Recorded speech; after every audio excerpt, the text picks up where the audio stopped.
parties here to make comments, we will adjourn to closed session.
Joe corrected me every time.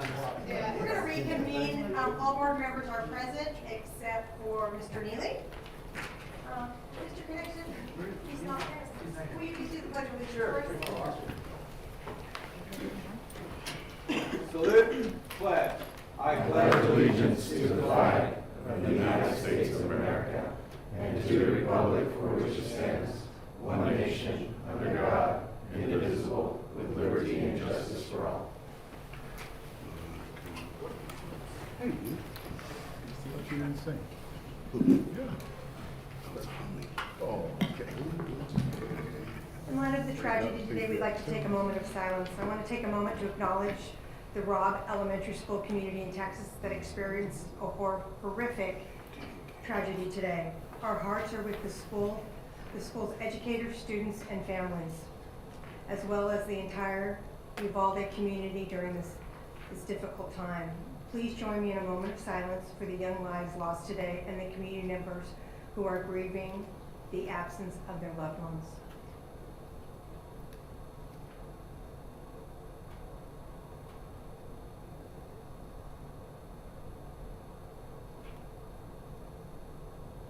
Thank you. Kind of hard to go on to an LCAP meeting after that. I'd like to report from close. We have nothing to report. We're going to move on to our study session, Local Control and Accountability Plan. Dr. Washer. Thank you. President McFarland, members of the board, this is the time of year when we bring you our next phase of the LCAP right before we go to public hearing, which will happen at the first June meeting, and then for your action at the meeting following that. So this is that funnel, and we're narrowing it down to the thinner part where we're getting close to the final document. I wanted to share with you just a little bit about what you can expect tonight. We do want your input tonight. We do want public input tonight to make sure that things are on the right track. This is the opportunity for changes. If you see that things are not as you want them to be for next year, Dr. Solly and Dr. Seha will start us off with the LCAP goals, actions, and services, and take you through what we have at this point that we'll need you to be aware of and give some input on. Then Mr. Young will come in and talk about some staffing issues that are related to the LCAP, remind you of some things that we shared with you previously, and give you an update and see if we are still on the right track with what you would like to see. And then Mr. Khan will share some budget information. So it'll be a three-part, and we're going to start it off with Dr. Solly and Dr. Seha.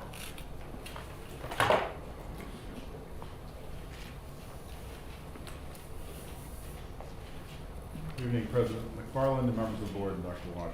Thank you, Dr. Washer. You said most of what I was going to say right You there. guys here? I've got Maybe a it. little closer. A little closer. Push the green. Oh, Now it says It's on. we're on.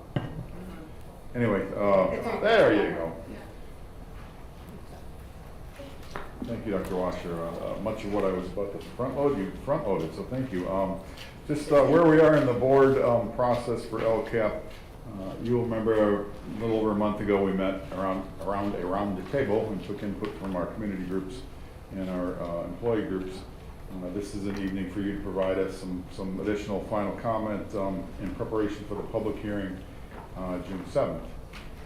We are adding a change this year to the LCAP, which is like goal 4, which Dr. Sehal will get into. That is an added requirement. And this year we also had the opportunity to access some additional funding, a 15% increase in our add-on concentration funds. And you'll see in a second document that was in the attachments, very colorful one, which we provided last year. We added a color this year, and it's an orange highlighting. The orange highlighting indicates the additional staffing. We do still have some wiggle room in the budget as far as taking your input tonight. The additional funding you see in that second document allocates probably 5/5 of the funds, so there's still some room to make some changes. We're also trying to balance in this the other funds we've received recently. The ESSER fund, we're just tapping into our third ESSER bucket. It's the largest ESSER bucket, and we do have some collisions of funding at times. I'll give a perfect example is that Mr. Maciel's funding for after-school programs, which is the ELOP program, overlaps a lot with ESSER. So we're trying to figure out and make best use of which bucket first. And some of that comes into play in formulating the LCAP as well. You'll notice when we get through this, and I apologize somewhat, these slides were pretty meaty. There's a lot we wanted to cover, but we didn't want to make it as too cumbersome, but it is, I realize it's pretty meaty to get through. You'll notice on, as you get through to like slide 10 it is, we actually call out that there's some requests that were brought forward that we hadn't formulated into the plan at this point. And just in full transparency, that's your time to provide direction to make any changes. And again, the supplemental concentration is where we're making our additional funding changes. The base, for the most part, hasn't changed much this year, although we do expect some additional supplemental concentration funding next year, which will give us a little bit more again to make modifications as we've navigated through the past 2 years, and with the challenges of staffing and whatnot, there's been a need to be flexible. So I don't want to take up any more time. I'll turn it over to Dr. Sam. Thank you, Dr. Solly. President McFarland, Dr. Washer, members of the board. On slide 2 is a summary of what Dr. Solly just covered in depth. We're going to be going over Go 4, and then a lot of the conversation is going to be related to staffing, and of course we'll collect feedback from the board and from the public regarding additional revisions made to the LCAP moving forward. Slide 3, please. So Go 4 is a new goal, and Lodi Unified School District is required to write this goal because of 2 student groups, the students with disabilities and the homeless students. Since we've underperformed for 3 years in a row of the last California School Dashboard, which was 2017, 2018, and 2019. As you'll recall, the dashboard was canceled in 2020 and 2021. That's why they're going back to 17, 18, and 19.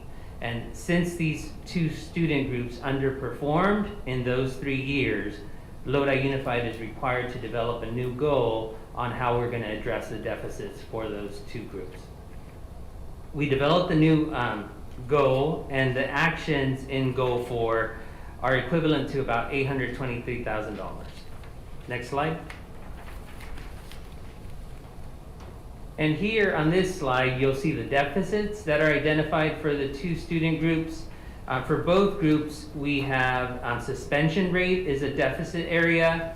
For the homeless students, chronic absenteeism and academic performance is another deficit area. For students with disabilities, graduation rate and college and career indicators are the other 2 deficit areas. So there was some commonality among the 2 student groups, and we took advantage of that to provide some behavior supports to try to address the deficit of the suspension rate. Next slide, please. On this slide, you see the actions that are tied to our homeless student group. You can see we added additional staffing to provide interventions. We also have our community liaison assistant. She provides assistance to families and helps make connections with wraparound services, in some cases providing immediate needs such as clothing or food to families, and then making those connections with outside agencies. You can see also some additional actions we added for our homeless students to address those 3 deficits identified on the previous slide. Next slide. On this slide, you see 2 actions related to students with disabilities. On these actions, we're trying to address the areas of graduation rate and college and career. So we've established some pathways to help more special education students achieve a high school diploma. So we've established some procedures there, and to address the deficit area of suspensions, we put in place some staffing to address behavior needs and help implement behavior intervention plans or other supports to address student behaviors and help students remain in school. Next slide. All right. On this next slide, we go into some of the staffing that we added based on community and board input. As you'll recall, a little over $6 million that we received in current year, and this is ongoing funding, which will vary slightly based on the number of students in the 3 unduplicated pupil groups. Those are the low income, the English learners, and the foster youth. So the funding will vary slightly based on how many students are in those 3 groups each year, but the funding levels should stay pretty consistent from one year to another. And then on the next few slides, we'll talk about increased staffing levels for specific actions and also new staffing that we added to address deficiencies. Next slide. So on these actions that are included on this page, it's increased staffing. We already had staffing levels existing within Lodi Unified School District. We simply increased the support levels available to our school sites. Next slide. On this slide, we identify some new staffing that we've added based on community and board input. One of the areas was supports for our regular classrooms in elementary. So we added additional staffing for general paraeducators to support students in their homeroom classes. And then 2.0 psychologists and 1.5 general paraeducator behavior specialists. Those are the staff that are going to help us with our suspension rate. They're going to go into classrooms, support teachers, provide interventions and other planning tools to help students remain in school.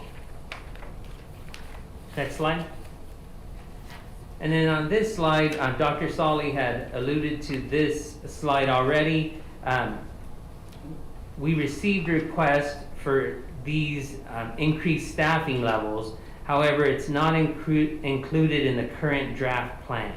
We're happy to take feedback tonight, and if these areas, if board seeks to increase staffing in these areas, we can definitely look at incorporating them into the current plan. And then the last area on this page that I wanted to highlight, we are really focused on improving student outcomes. We wanted to align with board goals, and the increased staffing is largely focused on improving student outcomes. And that's why we selected the staffing that's been included in the LCAP plan tonight. So after tonight, we will take all the feedback from board and from the public, and we will finalize our draft of our LCAP. And we are on target to present the final LCAP at the public hearing on June 7th. We are requesting additional feedback and recommendations to help finalize the LCAP. As we mentioned previously, this is truly a draft, and whereas in prior years we did not have much flexibility, this year with the additional funding, we do have some flexibility, and we really welcome your ideas and recommendations. Great, All right. thank you. Board questions, concerns? Mr. Nada? Yes, thank you, Raphael and Dr. Sally, for your report. Number one, you talk about staffing. Oh my gosh, the shortage of staffing. How are you going to handle that? I mean, you recommend all these numbers here, and they're big numbers. Where are we going to get that staff? Well, that is the definite challenge. We will find, I'm certain at the end of this year from now, we will have what is referred to as fallout, where we didn't fill positions.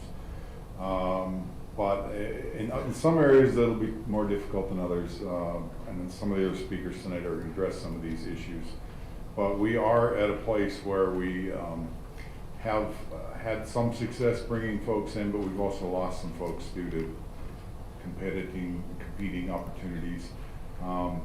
At this point, we simply need to put forth our best plan and work the plan until we come up with the next option that's available to us. That is a certain concern of ours, and the funding increase that we're looking at now, this supplemental concentration add-on, was specifically called out by the CDE as to provide additional direct support to students, largely in the form of staff. I don't have a great answer for you, Mr. Noah. Well, that's a big problem that we have there, because the purpose of using the staffing is to improve the whole program. And if we don't have the staff, I mean, we're just throwing against the wall, and what's going on? Nothing's going on. For me, I personally need to know where this staff is going to come, and how are we going to recruit the people? You're talking about 24 FTEs to increase to eliminate combo classes. You're talking about 7 FTE, 7.5 to increase library media. All those, I mean, where are we going to get those people? So I will address, for example, the library media staffing. That's actually a good place to discuss, because when we provide additional staffing or additional hours, and in that particular case, I believe at least half, or maybe a little more than half of those FTE are technically current employees who would be increasing their hours to get to an 8-hour day. So of the 20-some FTE in the library, we're really not looking for 24 new people. We're looking maybe for 10. And then obviously the other employees we would hope would take on additional hours. Some may not. As we've talked to, most are interested in the additional hours. And so not every time you see an FTE is that actually a new staff member. It's just that in the budgetary calculations, we add up the additional .2s, and then suddenly we come with this number. So some of those numbers are not actually new staff, they're additional hours. Additional hours, and those are additional people that are within the system that you're going to use. I understand that, yeah. Thank you. Mr. Nexon. Thank you. Actually, I think I just want to reiterate what Mr. Nava had just said, because that was the same kind of problems I have. Eliminating combo classes, great idea. But if we don't have teachers, how are you going to do that? More elementary counselors, okay. All these things, this is a really good ideas. The problem is what Mr. Nava already mentioned, is finding people to fill the positions. So that's where I would like to see you tell me give me that magic bullet, you know, how that's going to work. Rub the magic lamp or do something. I see some teachers back there, and they're probably saying, oh yeah, that's right, because you know, we need salary and all that. But yeah, I like most everything you have here. Great ideas. We have to be able to implement it with people, real people. That's my concern.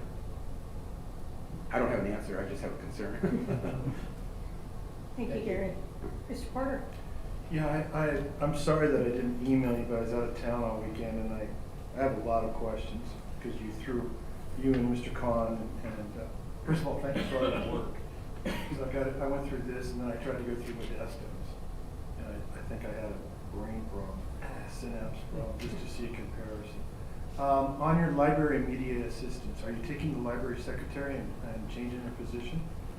Or are you adding somebody to I'm talking about the high school level. Are you adding somebody to the high school level? So you'll have a librarian, you'll have a librarian secretary, and now you're going to have a librarian or a library media assistant. Is that correct? The library media assists generally are the staff we're looking to increase their hours. So would that be the library secretary? Elementary. Elementary. Okay. I just need a clarification. Thank you. Now, when you do that, when you increase their hours, and this goes for I believe you call them community liaisons. You're calling those community liaisons? Yes, different and, position. I have some other concerns. are you taking people within that we have, right? And then you're adding on to their hours, if they so desire. It is there. Now, how are you doing that? Is there a seniority list? Is there some procedure set in place so that we don't handicap those people that have been most dedicated to us?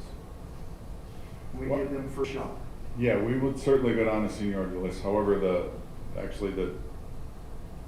all employees would, at less than 8 hours, would be inquired to see if they are interested in an additional increase. So ultimately, everybody will be offered the potential to have additional hours. And I know already some will decline. They have situations where they don't want more hours. That's fine. So we would pursue it by going through a seniority list. But ultimately, everybody would be offered the same opportunity. Now, I asked Mr. McGilly, and I sent an email 2 or 3 weeks ago, about why we were advertising for .6 or whatever it was, paraeducators, but yet tonight you're calling for full-time educators, bilingual. I was confused why we were advertising for that, and now we need full-time. I know that the board requested full-time paraeducators at the last LCAP, so I'm kind of confused between, Mr. McGilly was very clear to me, he said the supervisors have to ask for that, and they hadn't been, but now you're asking for that. I'm confused.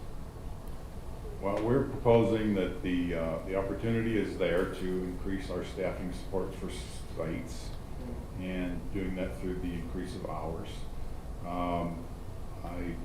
The request, as I said, will be available to all employees. So the request we've heard has been to provide these services. So I'm not sure why. Maybe you need to restate your question. I'm not quite tracking you. Well, at the last LCAP meeting, and I might be wrong, I'm sure that Ms. McFarland could, or Mr. Terrible can check me, but I'm pretty sure we thought all paraeducators should be full-time. And we had emphasized that. Dr. Washer has emphasized. Mr. Porter, I'm sorry, what do you mean by full-time? Can you explain, what 8 number of hours. hours are you 8 talking? hour day. He's talking 8-hour day. Yes. So there's a. Thank you for asking this. There is confusion. Has been confusion. A full-time or an FTE is an 8-hour employee. However, when we refer to, and I've learned to be much more careful in the future, when we speak of other full-time or full positions at a school site, we're talking about a full school day, which would be 6 hours. So that technically in FTE world would be 0.75. So we're looking to, in the case of the libraries, go to a full day. Many of those staff members are working 3.5, 4 hours, and we would prefer that they could be there sports students all day.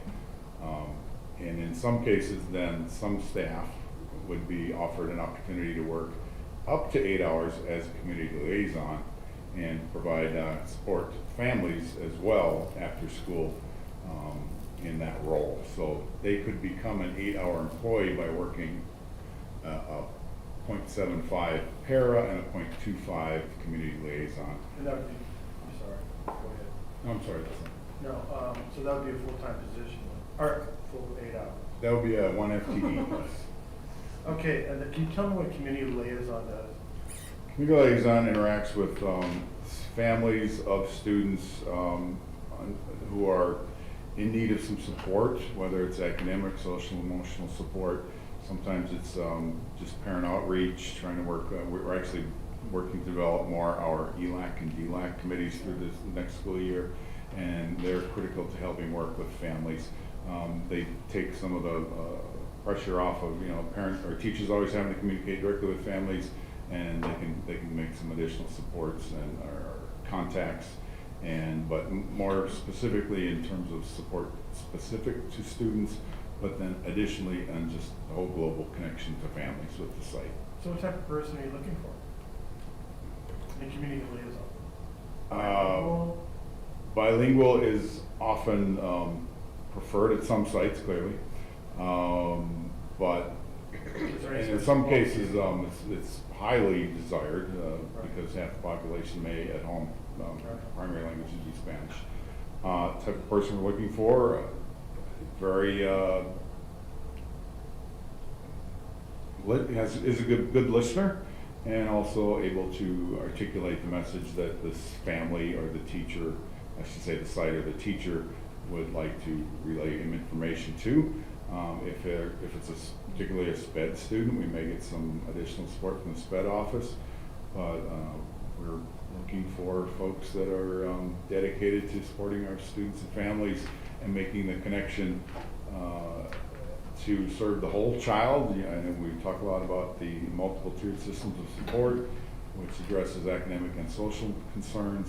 And as students have struggled through COVID and the pandemic, there's certainly an additional need to address their concerns beyond academics, because a lot of their struggles in the classroom are related to peer issues, family issues, so on and so forth. So the community liaison can help provide a connection to that home, which we frankly have struggled over the years to make those home connections. So which labor group would you be pulling from? Well, additionally, this would be the LPPA? for the community liaison, they'd be paired with usually a paraprofessional role who would have the opportunity to add the extra 2 hours that I mentioned. So those generally would be your CSEA student employees. Okay. And then can I switch tracks real quickly, and then I'm gonna stop because I have too many questions. Everybody gets sick of me. You said on page 10 that you wanted to not deal with increased custodial support. And then you did not want to increase speech pathologists. I have one more question. And you didn't want to increase M&O operations. Are we using the school's longer hours now? I believe Jose Maciel says we are with this program. His program will go to a 9-hour day, bell to bell. Right. So that is an additional, potentially additional hour on certain days. Not necessarily every day, depending upon the site. And the reason these are listed on this slide, and again, I mentioned already, we called these out specifically to bring them to everybody's attention that we heard this, but they're not currently in the plan. We also, the plan isn't 100% budgeted, so there's some room. The issue that, as I explained with the paras and increasing hours, accommodates or accounts for many FTE, so we're not actually looking for a new person. We're asking employees to add some hours to their day. In the situation where these particular custodial or the M&O, the vast majority of those staff are already working an 8-hour day, so we can't ask them to add another 2 hours. So in these cases, we're actually asking for a new person, Okay. which we talked is a challenge there. So we can certainly continue to build on this and plug these folks in. The other challenge we run into sometimes, in particular, again with custodial staff, is how would we partially, let's say we came up with 10 additional custodial staff. Parsing that out, unless you place somebody somewhere in full-time or half a day and half day, it gets to be a little more challenging where staffing-wise, it's easier to add 0.2 to a para's day to make them an 8-hour. Because they're already on staff. So just it gets a little dicier, and but it's certainly possible. I know M&O is managed by some very capable individuals who can make things happen, but the logistics of the staffing levels can be more challenging in that regard, and so just also bring that to your attention. Yeah, because I looked at Mr. Khan's report, and in 2009, we had more custodians than we do now. And we have more facilities and more students, I think, over a 13-year period. So that was kind of shocking to me. Yeah. But that would be out of other areas, and I'll talk about that another time. You talk about 7 or 8 instructional coaches, is that correct? Or did I miss that? I don't know which page was it. I think it's kind of blended throughout. Okay. Or did I get ahead of myself? Staffing specific, page 7. Increase by They on this one sheet here? No, probably that's a question for down the road. If I could back up just for a minute too, the other Sure. the other issue that I want to point out is that in terms of say M&O staffing or custodial, the new funding, or not the new funding, the additional add-on funding is supplemental concentration, which we receive due to our unduplicated population. And the additional funding is provided initially by the state to serve those students' needs and bring them up to speed. And those unduplicated, as you probably recall, low SES, English learner, and homeless. And so when we're, again, with the guidance from the state to provide direct services to those students, we did focus primarily, and then I should say initially, on the classroom-based services. These are outside the classroom again. No, I think, Certainly. just check my notes. Yeah, That's yeah. another question. So, So your $6 million is for goal 4, is that correct? no, not for Go 4. Go 4 is, I think, under $1 million, 800,000, I'm not mistaken. 800,000. 800,000. Okay, I just wanted to make sure. And, Thank you. yeah, So so, you have 800,000 for this? yes. And this is, that money will be pulled directly for these things? Correct. Very good. Then I'll come back to you later on for other questions. Thank you. Mr. Beverly. Yeah, thank you. Some of the questions I'll have are from what I read, the other ones are from kind of what I heard just tonight. So let me use as an example the library media assistants. You were saying that they're, let's say they work a 0.75 full school day, but we're going to increase them to add another 0.25, and they could maybe be a community liaison and so forth. So what kind of training would they get? You don't want to just throw somebody into a community liaison. They need to know what they're doing, just like any position. So what, it's real easy to say that, but I always look at things in an operational light. How's that gonna work? So that's my question. Do we train them? Do we throw them into the fire? Or what do we do? Sure, happy to take that question. Currently, we have our bilingual aides get together for a meeting once a month. We have 3 sessions, one in the morning, one in the midday, and one in the afternoon, where it can best fit their schedules. And we have several staff who provide ongoing training to those staff. What we imagine moving forward is including the community liaison assistants in that group and having a part of the day be devoted to bilingual aid updates, and then a part of the day be devoted to community liaison assistant update. We realize that these staff will need additional training on how best to support our families. We also, in some cases, contract with outside agencies. For example, there's a vendor who provides training on how to check and connect with families and students.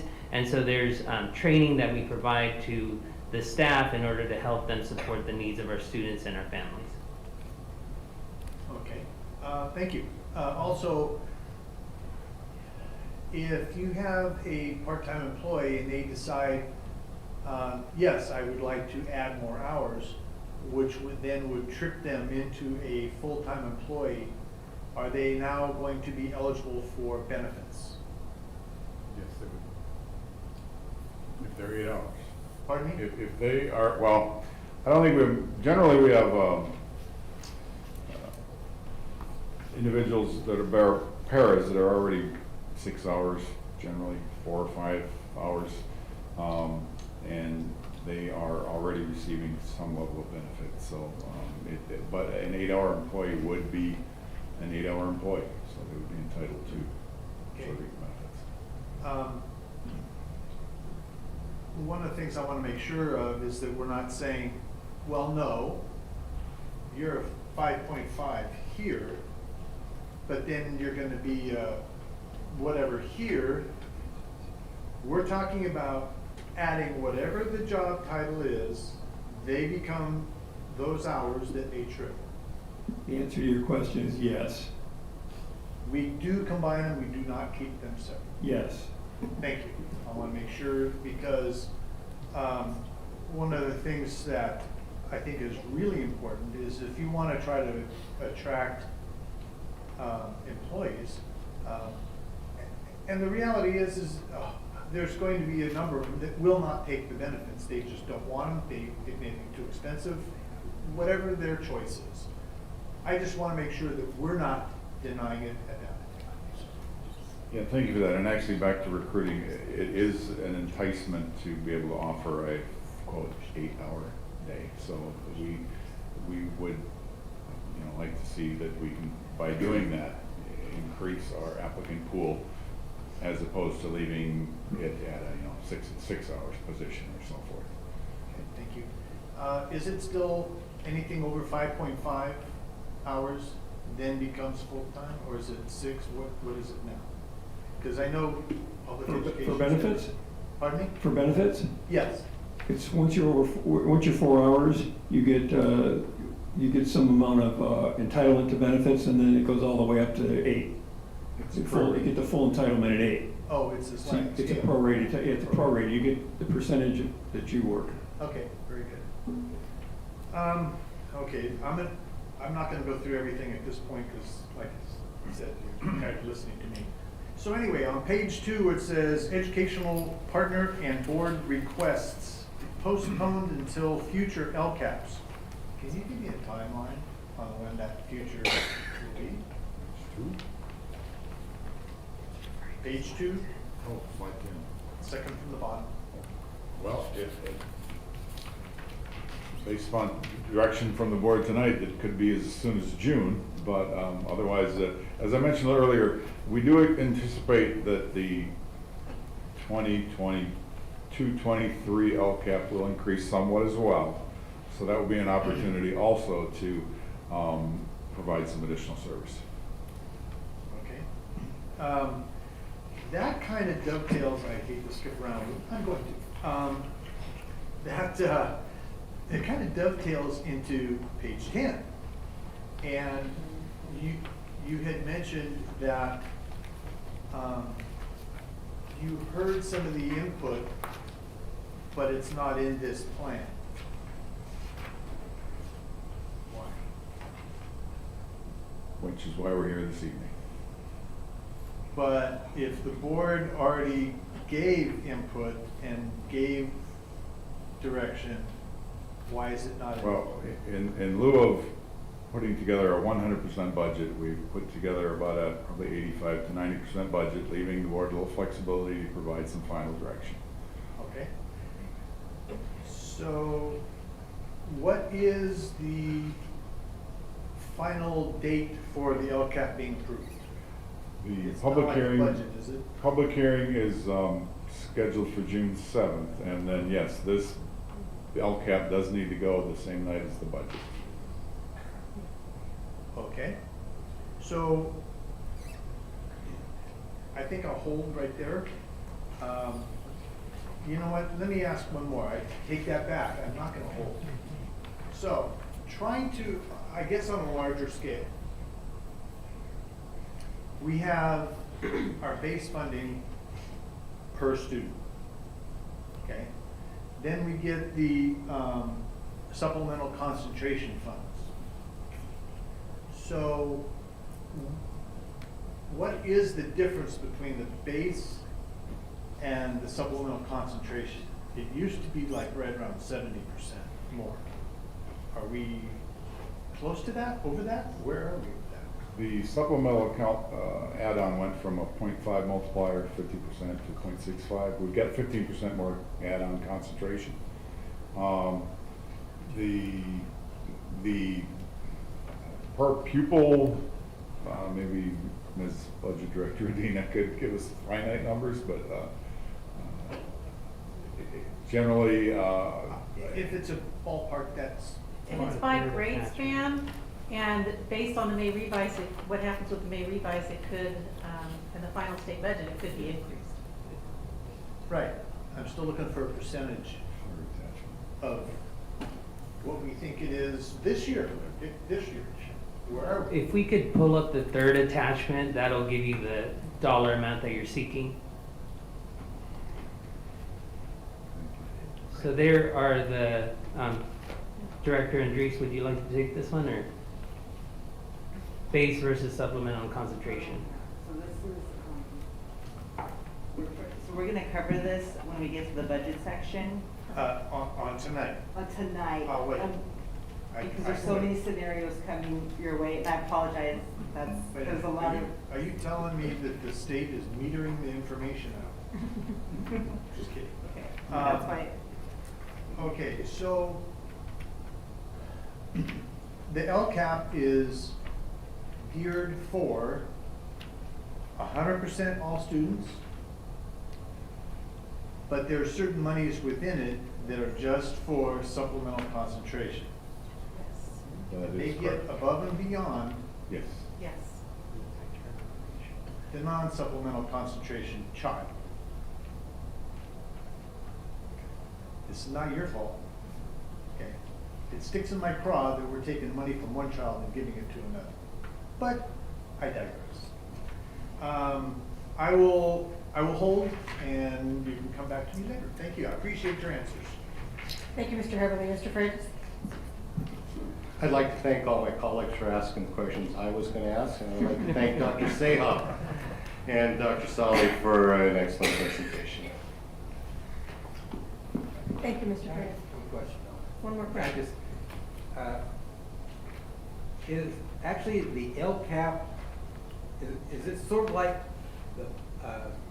the budget? I mean, it's a plan, and the plan may be revised as necessary as you go through, or is it, once we say it, this is it forever? I mean, we can't divert, Well, change it. It is the plan for the next school year's budget. In a plan, Budget, what I guess I want to know is how hard fast is this plan? I know we want to do it, but if Right. things happen. There are situations where not all budgetary expenses are realized, and others where they may run a little higher. I don't know of a situation in recent terms where our LCAP plan has been wildly out of adjustment to the quote budget. Some things that we've discussed already tonight, for example, if we are unable to hire a position that we budgeted for, clearly we've got fallout. So is it malleable in terms of there's a position or an opportunity, something didn't occur, and then that funding may be under the same goal still utilized? So there's some flexibility. It is intended to set the chart or the path for the budget. Okay, perfect. So, yeah, I get it. So there could be wiggle room if necessary. Okay.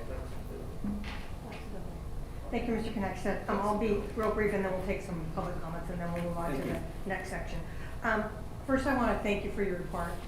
I left it up to a certain page, and we've already talked about it. I want to thank all of our stakeholders for all your input, and know that your input is important on each and every step of the way. And if you feel you have more input, please always know that it's welcome. But at some point, we do have to present a report, and we do have to move forward. Having said that, when I look at page 10, and I'm just going to repeat what I told the gentleman today, if I worked in one of these subgroups, I would feel a little slighted. The board spent a lot of time talking about what we need and how we need it, and I thought we were pretty darn clear.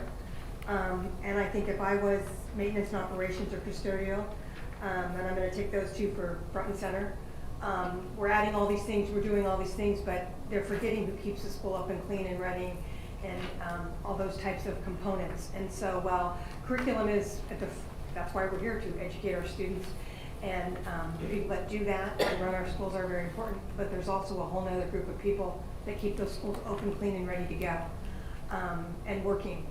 And I think to put that they weren't included, or it's to come. We took the time and the energy to detail orient out the things that weren't going to affect our budget, and then these were, by the way, we're going to do them later. To me, I felt they were a little slighted, and we've talked about that. And I know we're going to make that poll tonight, and we're going to fix that, and we're going to have a direction to go, right, Dr. Saleh? Yes, we are. Thank you so much. That was the mommy scolding. So I just want to make sure that we've talked, I'm clear, I just want to make sure I did it publicly. And so I'd like to open it up if there's anyone that wants to come up and has a comment before we move to the next section. I thought, Scott, you were getting up to make a comment, but he's actually running. Good evening, Michelle. Good evening, President McFarland, members of the board, Dr. Washer, Dr. Sali, and Dr. Seha. Kind of like with Mr. Porter on all of the documents that were released, hard to do that when you're working all weekend long. And so in digging through the documents, we have several members here tonight to give and ask questions on different parts of it. The first thing that I'd like, well, if we're going back to the first document that was presented, you talked about structures and a different rate that part of meeting the students' needs for reducing suspensions and increasing graduation rates, that the multiple MTSS system, the tiered plan, is going to be beefed up in some way. I need to point out some things that are happening out in the field that I don't see reflected in the executive summary in this first plan that we were shown. You have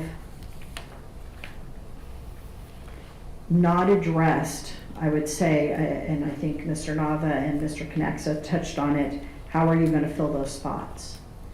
The 50 openings that we have is huge, with classrooms that have not had a teacher in front of the class being educated, being taught with structured lesson plans. And that is an injustice and a disservice to our students.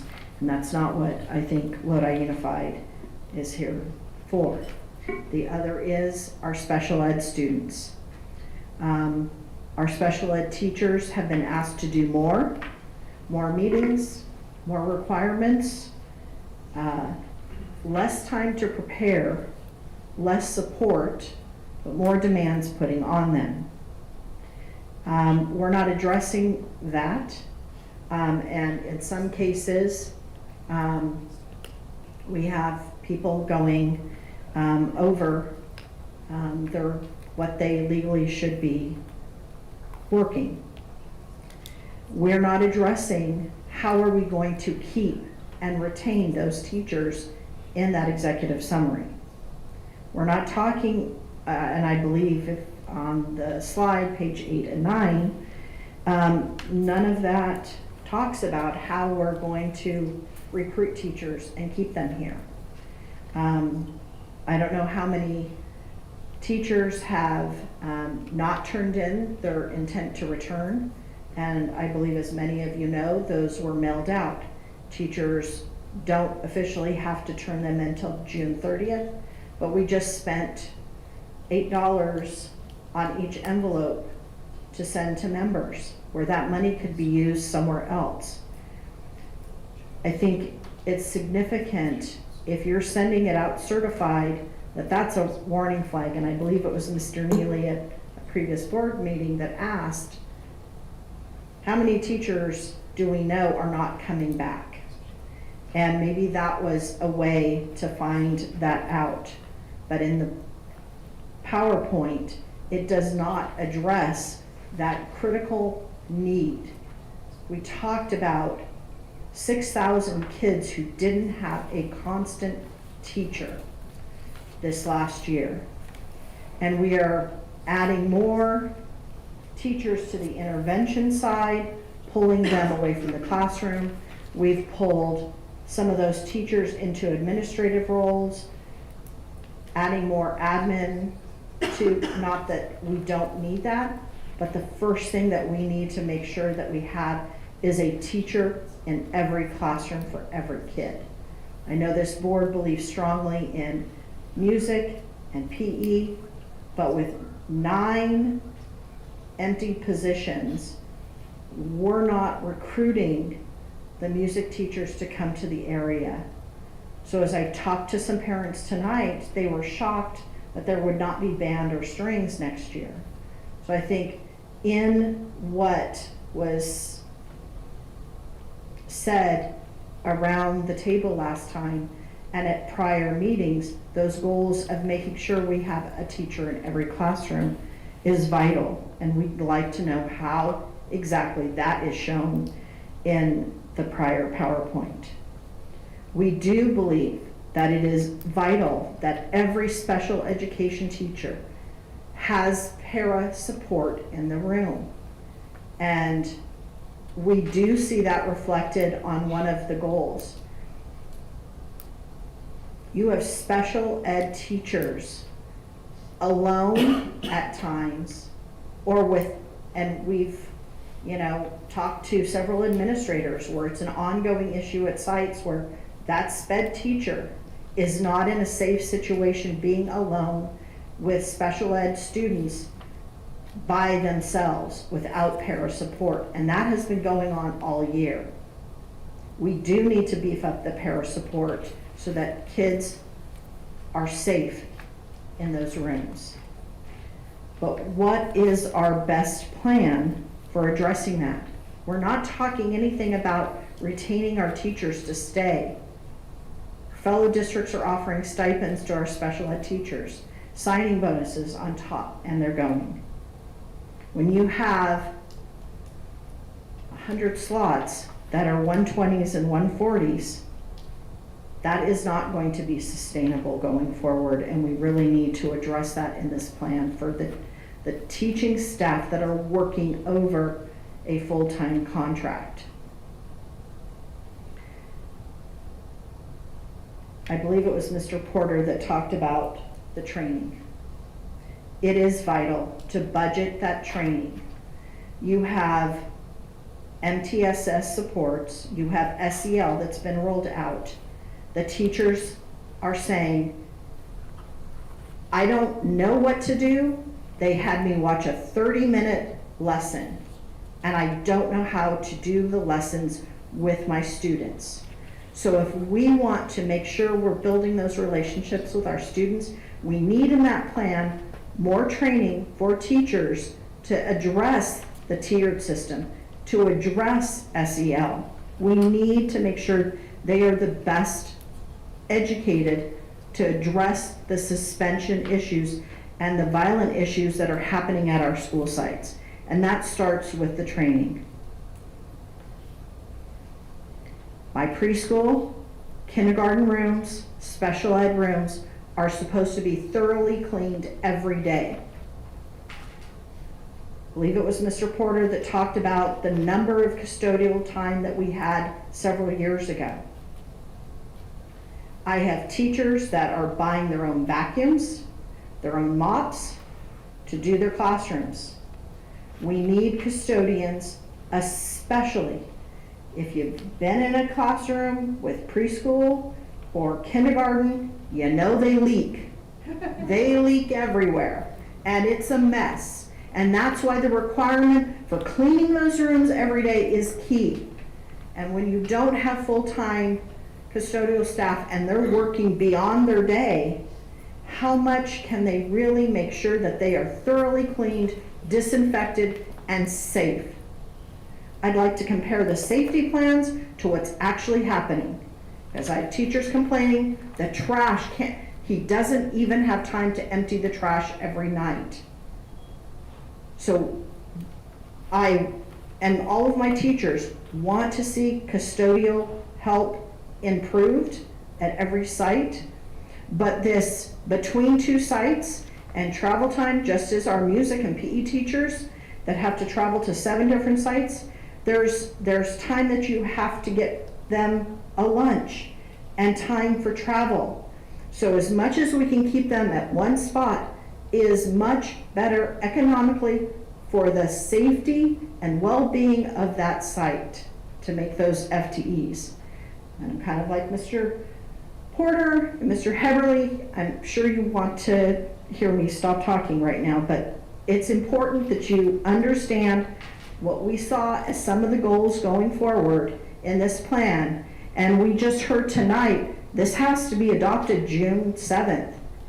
So in between there, are we gonna have another emergency board meeting to discuss the changes to reflect those changes that you kind of gave direction to, and so that the public knows? Because we're not competing for staff with other districts.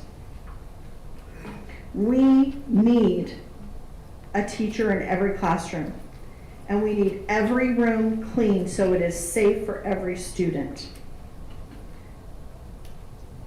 With regards to the LCAP and coming back, someone mentioned, we're getting ahead on the budget thing. But what I'd like to talk about and see us do is reflect back on how well are we doing with those LCAP goals, and have we met it? Have we done it? Because in some instances, I think it's no, because we don't have the staff. So we need to be realistic on how do we recruit, how do we retain the staff that's left, and how do we get those whose letters of intent to return they're holding on to because they're interviewing in other districts currently. And I hate to see and lose one more person, but they have families that they're responsible for. And I really need you to understand and know that with additional burdens on the staff we have and the extra money they're being offered for special ed, for example,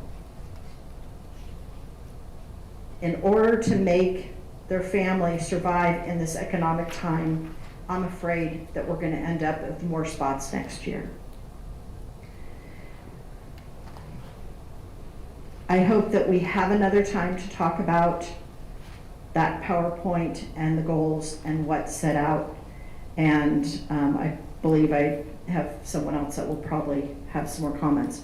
I do appreciate all of the documents. However, I hope with that in the future, with so many being released, that maybe it's sent out sooner so that we have more time to digest all of it and be able to find where more questions are. Thank you. Thank you.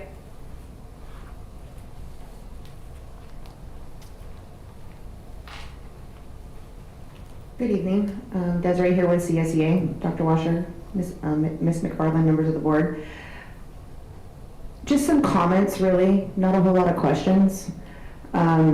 Listening to what the board members had to say and talking about the staffing shortage, which we all know it's everywhere. But I've been trying to get the district to be more willing and collaborative with their bargaining groups, especially CSEA. I know I've questioned the job postings for the additional hours for library. We're currently in negotiations for offering more hours for our CLAs. But then like yesterday a job posts and the job's advertising 2, 6, 4, 8-hour positions. And we currently have CLAs, which we've all talked about. So I've been trying to be more collaborative with the district and trying to get them to be more willing to come to the bargaining groups and allowing us to be more collaborative to get with those bargaining, to get with that specific job family and do some more outreach together as a team and offer people more hours and then post the positions that we need. The other thing is the paras. There's a lot of opportunities with the overlap with the ELOP funds and the Out on Concentration grant to not only offer a 6-hour para and then another 2-hour spot, but to advertise a 1.0 FTE. There's not one district that does that. And if we're trying to be creative and find people and find ways to attract people to our district, that's one of them in my mind. And when we talk about health benefits, yes, for classified workers, you have to be at least 4 hours to be eligible for health benefits.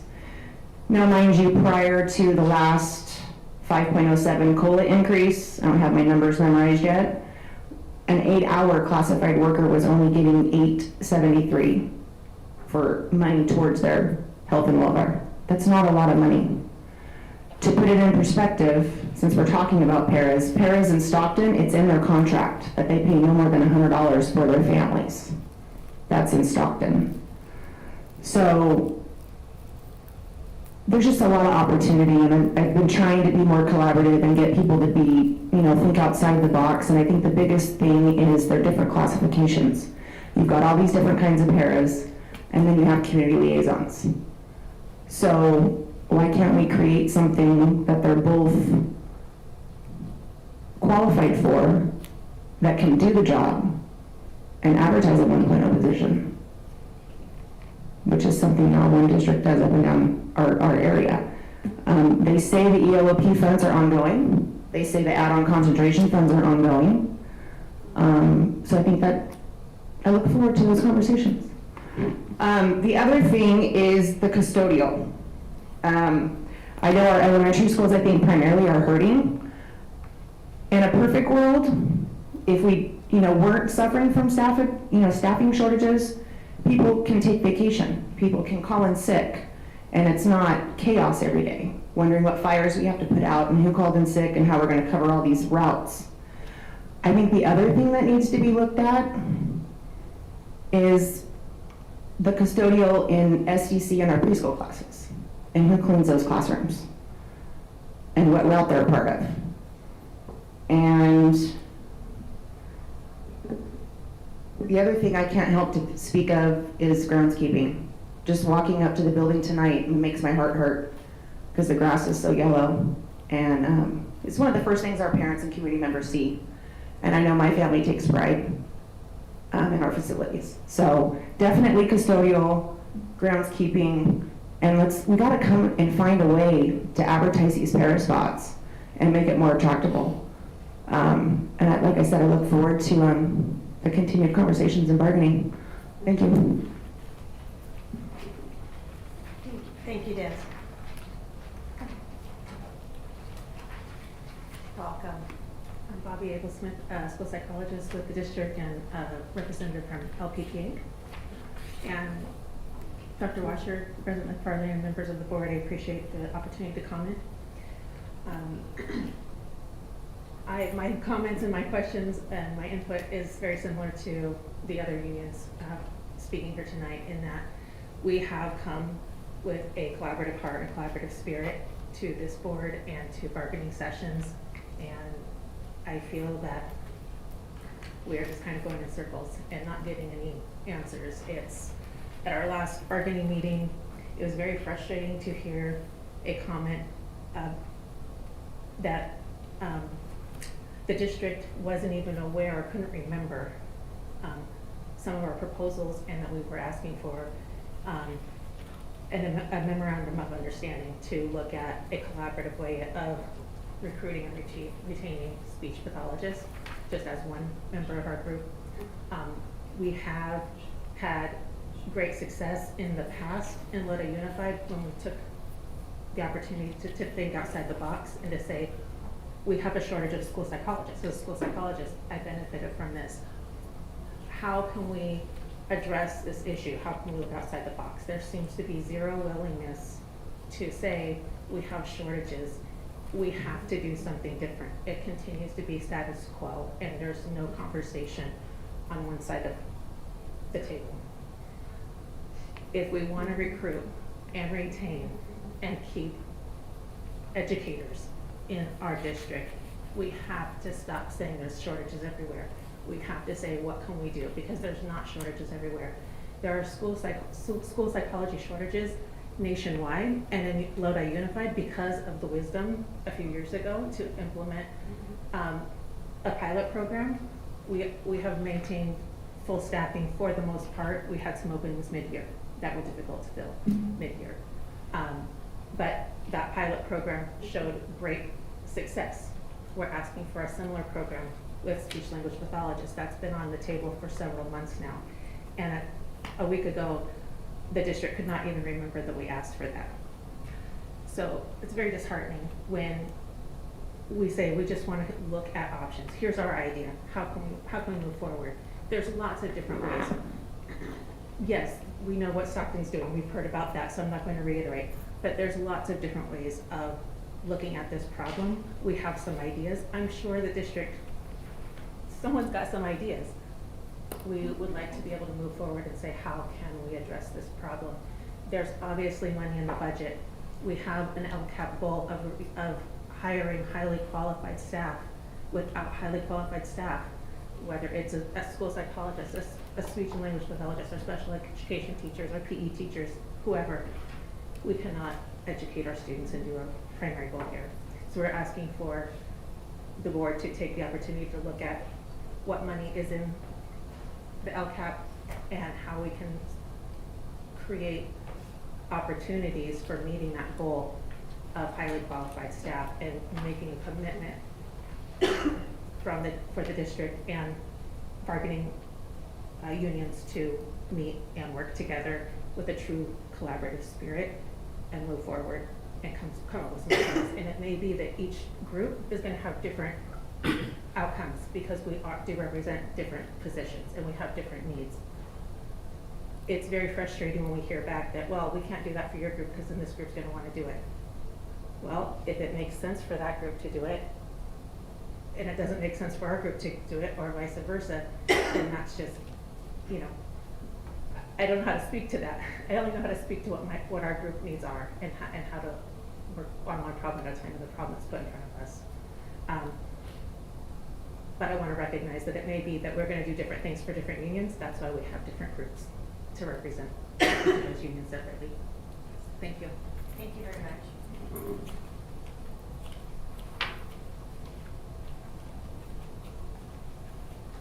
Can I ask a clarifying question? Will there be opportunity to comment on the different items on the report tonight as you go through those documents? Yes, we will take public comment as it's warranted and necessary. Thank you. Okay, any more questions for the point that we're at right now? Yes, Dr. Washington. Make sure you're done. Yes.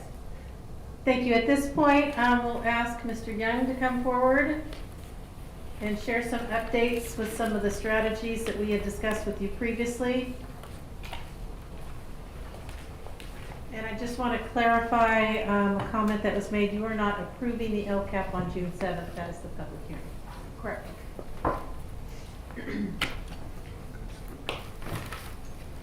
Good evening, President McFarland, members of the board, Dr. Washer.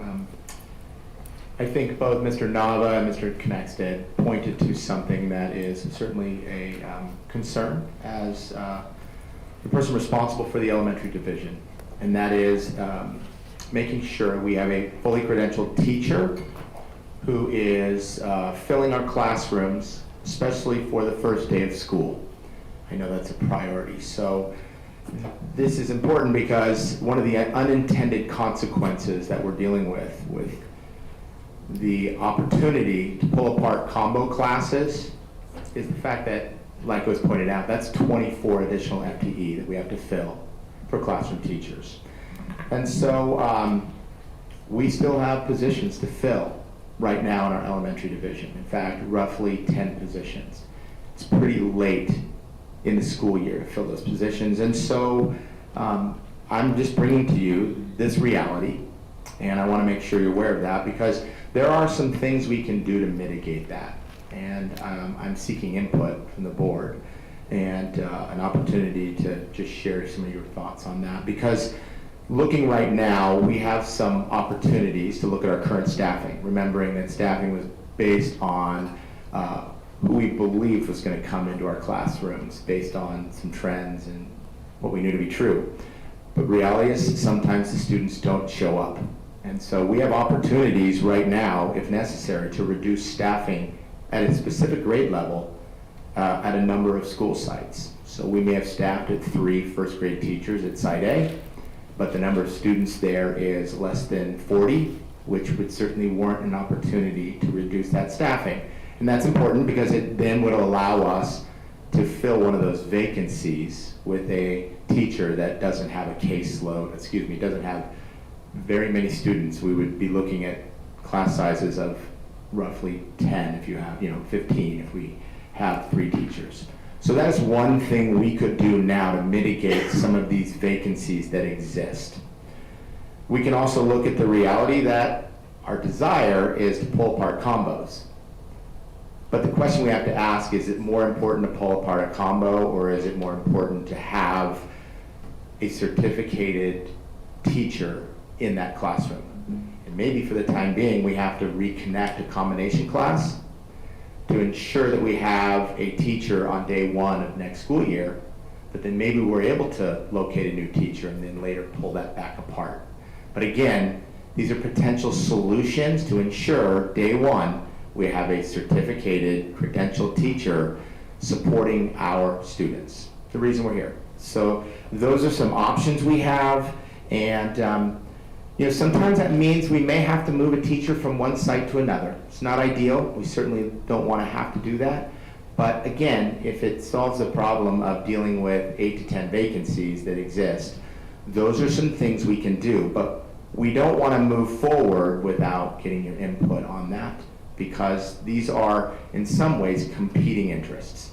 Making sure we're pulling apart combo classes while simultaneously ensuring that you have certificated teachers in the classroom. So, that's one of the two situations I want to bring to you to try to be forward thinking, but I don't want to make any moves without getting input from you as a board if there are things that I need to understand from you. So I just open that up if there's anything the board wants me to be aware of with that. Thank you, Mr. We'll start with Mr. Nava. Yeah, I refer this to Leonard. Leonard made a statement a while back about the decreasing enrollment and the FTEs. Can you explain that a little bit, Leonard? I think probably the simplest way to say it is we have plenty of houses going on. Developer fees are rolling in like a bucket load, but the houses aren't filling with kids. So one of the easiest ways, I think, to look at your enrollment and projected enrollment is look at the enrollment in kinder over the last several years, 3-year average of enrollment in kinder versus your 12th grade. Every year you're lopping off several hundred kids. And your ADA decline over the last 3 years actually is that average 300 plus per year. So that it kind of can resolve this problem that what Neil is talking about. He's talking about, when you have those 3 teachers in this area, that it's imperative that you have a certificated employee start the classroom. It's imperative in education. Otherwise, to me, it's helter-skelter. It should be proper, and the school should start with a certificated employee at every classroom. And Neil, you mentioned that, I like the idea of what you mentioned, and if it's a possibility to do that, I'm all for it. Do you understand what I'm saying? Yes, thank you. Thank you. Mr. Connexter. Well, I am afraid that we're going to have to look at what we do in the classroom different than what we did when I was teaching, and what, even though it was, 10 years or so. My experience teaching a combo class was I taught advanced accounting along with beginning accounting class. So they were all kind of, maybe better students anyway. But it still wasn't what I think is ideal. But I don't think we're going to be able to get away from that. Just spitballing. Maybe if you have if you're teaching a combo class, there's a bonus stipend involved with that. I don't know. That makes sense to me. I mean, that would take some of the sting out of somebody having to teach a combo class. And the only reason I'm talking about combos, which just suck, is because I don't know. I think we were going to need to do it the way things are going. Enrollment is not as high as it used to be.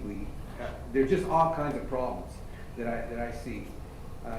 So I think we need to start thinking out of what we used to do and what we have to do now.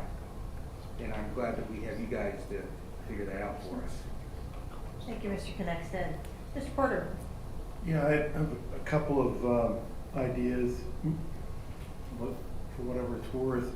I know that LA Unified had a shortage of teachers in the classrooms.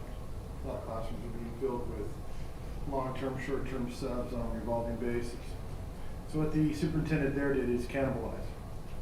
They took everybody that was a teacher that was not working with students and put them in a classroom. And you know where I'm going with this. I took his spot from Area 4, is that if you're a coach and you don't have to deal with lesson plans and things like that, and we have an opening and we need a certificated teacher, not a long-term sub, then it is our duty, because you want to have the best educator in that classroom, then you cannibalize. And one of the areas is the areas where we have teachers that are certificated that do not interact with students. They don't have to do lesson plans. They don't have to deal with discipline. They don't have to deal with trying to go to the bathroom at a certain time. They don't have to deal with behavioral issues. I can go on and on and on. So that's one area I'd look at, cannibalizing. Because the first thing we have to do is put the best person in the classroom. The second thing you talked about is nobody's married to the school. Go on your seniority basis. If you've got 20 kids and you've got 3 teachers, then one of them's going to move. They still have a job, and they go to another place for employment, another place being within our school district, another school. They still have a job. They don't like that, they can leave. They have that opportunity. We have given them an opportunity for employment. If your numbers aren't there, then we got to go where the numbers are. It's as simple as that. You know, it's like if you have you're in business and you're selling so much of certain item and you have too many people hired and you're not selling as much as you like, you're going to lay people off. Or if one store is doing better than another, you're going to move people from one store to the other to offset. I would take your phone right now if you're in my classroom. But I suppose... I'll take it on the phone. You can have it back after the meeting. And your wife is... That's my daughter coming home from work. But I think we need to be, I won't say ruthless, but I'll say we need to be looking at things where we're a little superfluous. And I know a lot of areas where we have teachers that are not teaching. Well, maybe they're helping. And I saw 8 of them that we want to hire tonight, instructional coaches. We need teachers.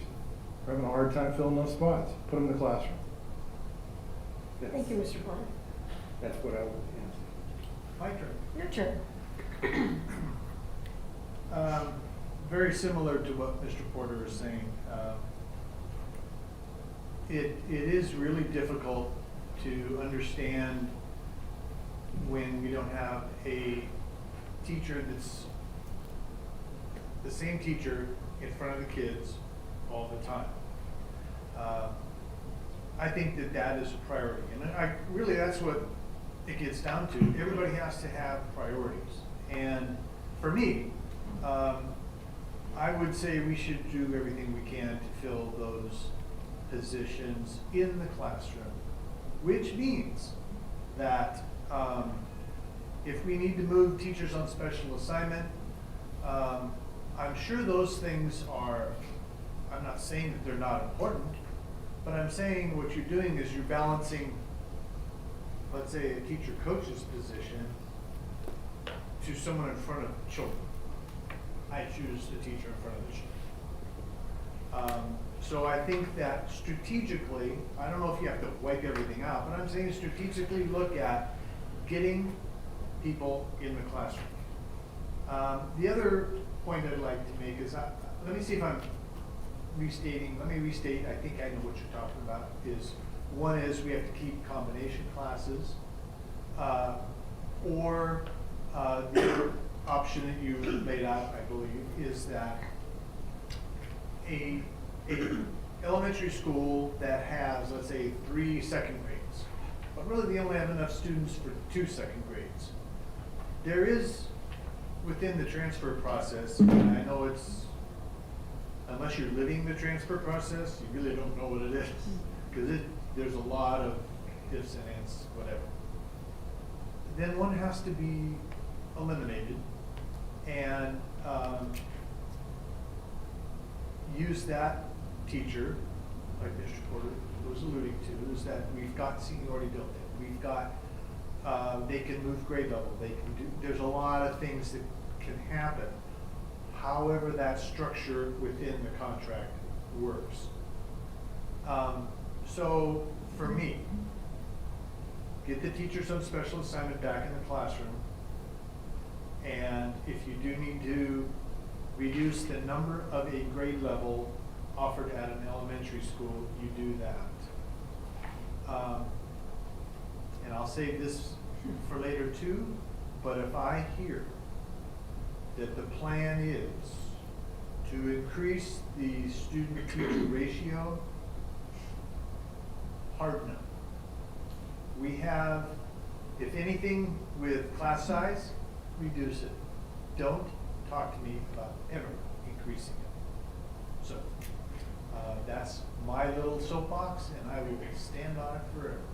Because, especially after what these kids went through and our employees went through the last couple of years, they deserve to have a good learning environment. And I think we all know what that means. So, thank you. Thank you, Mr. Everly. Mr. Fergus? Me too. No way are we ever going to change our student-teacher ratio unless we're going to put fewer students in the classroom as long as I'm on the sports. Thank you, Mr. Young, Assistant Superintendent Young, for your presentation, and thank you, colleagues, for all your great questions.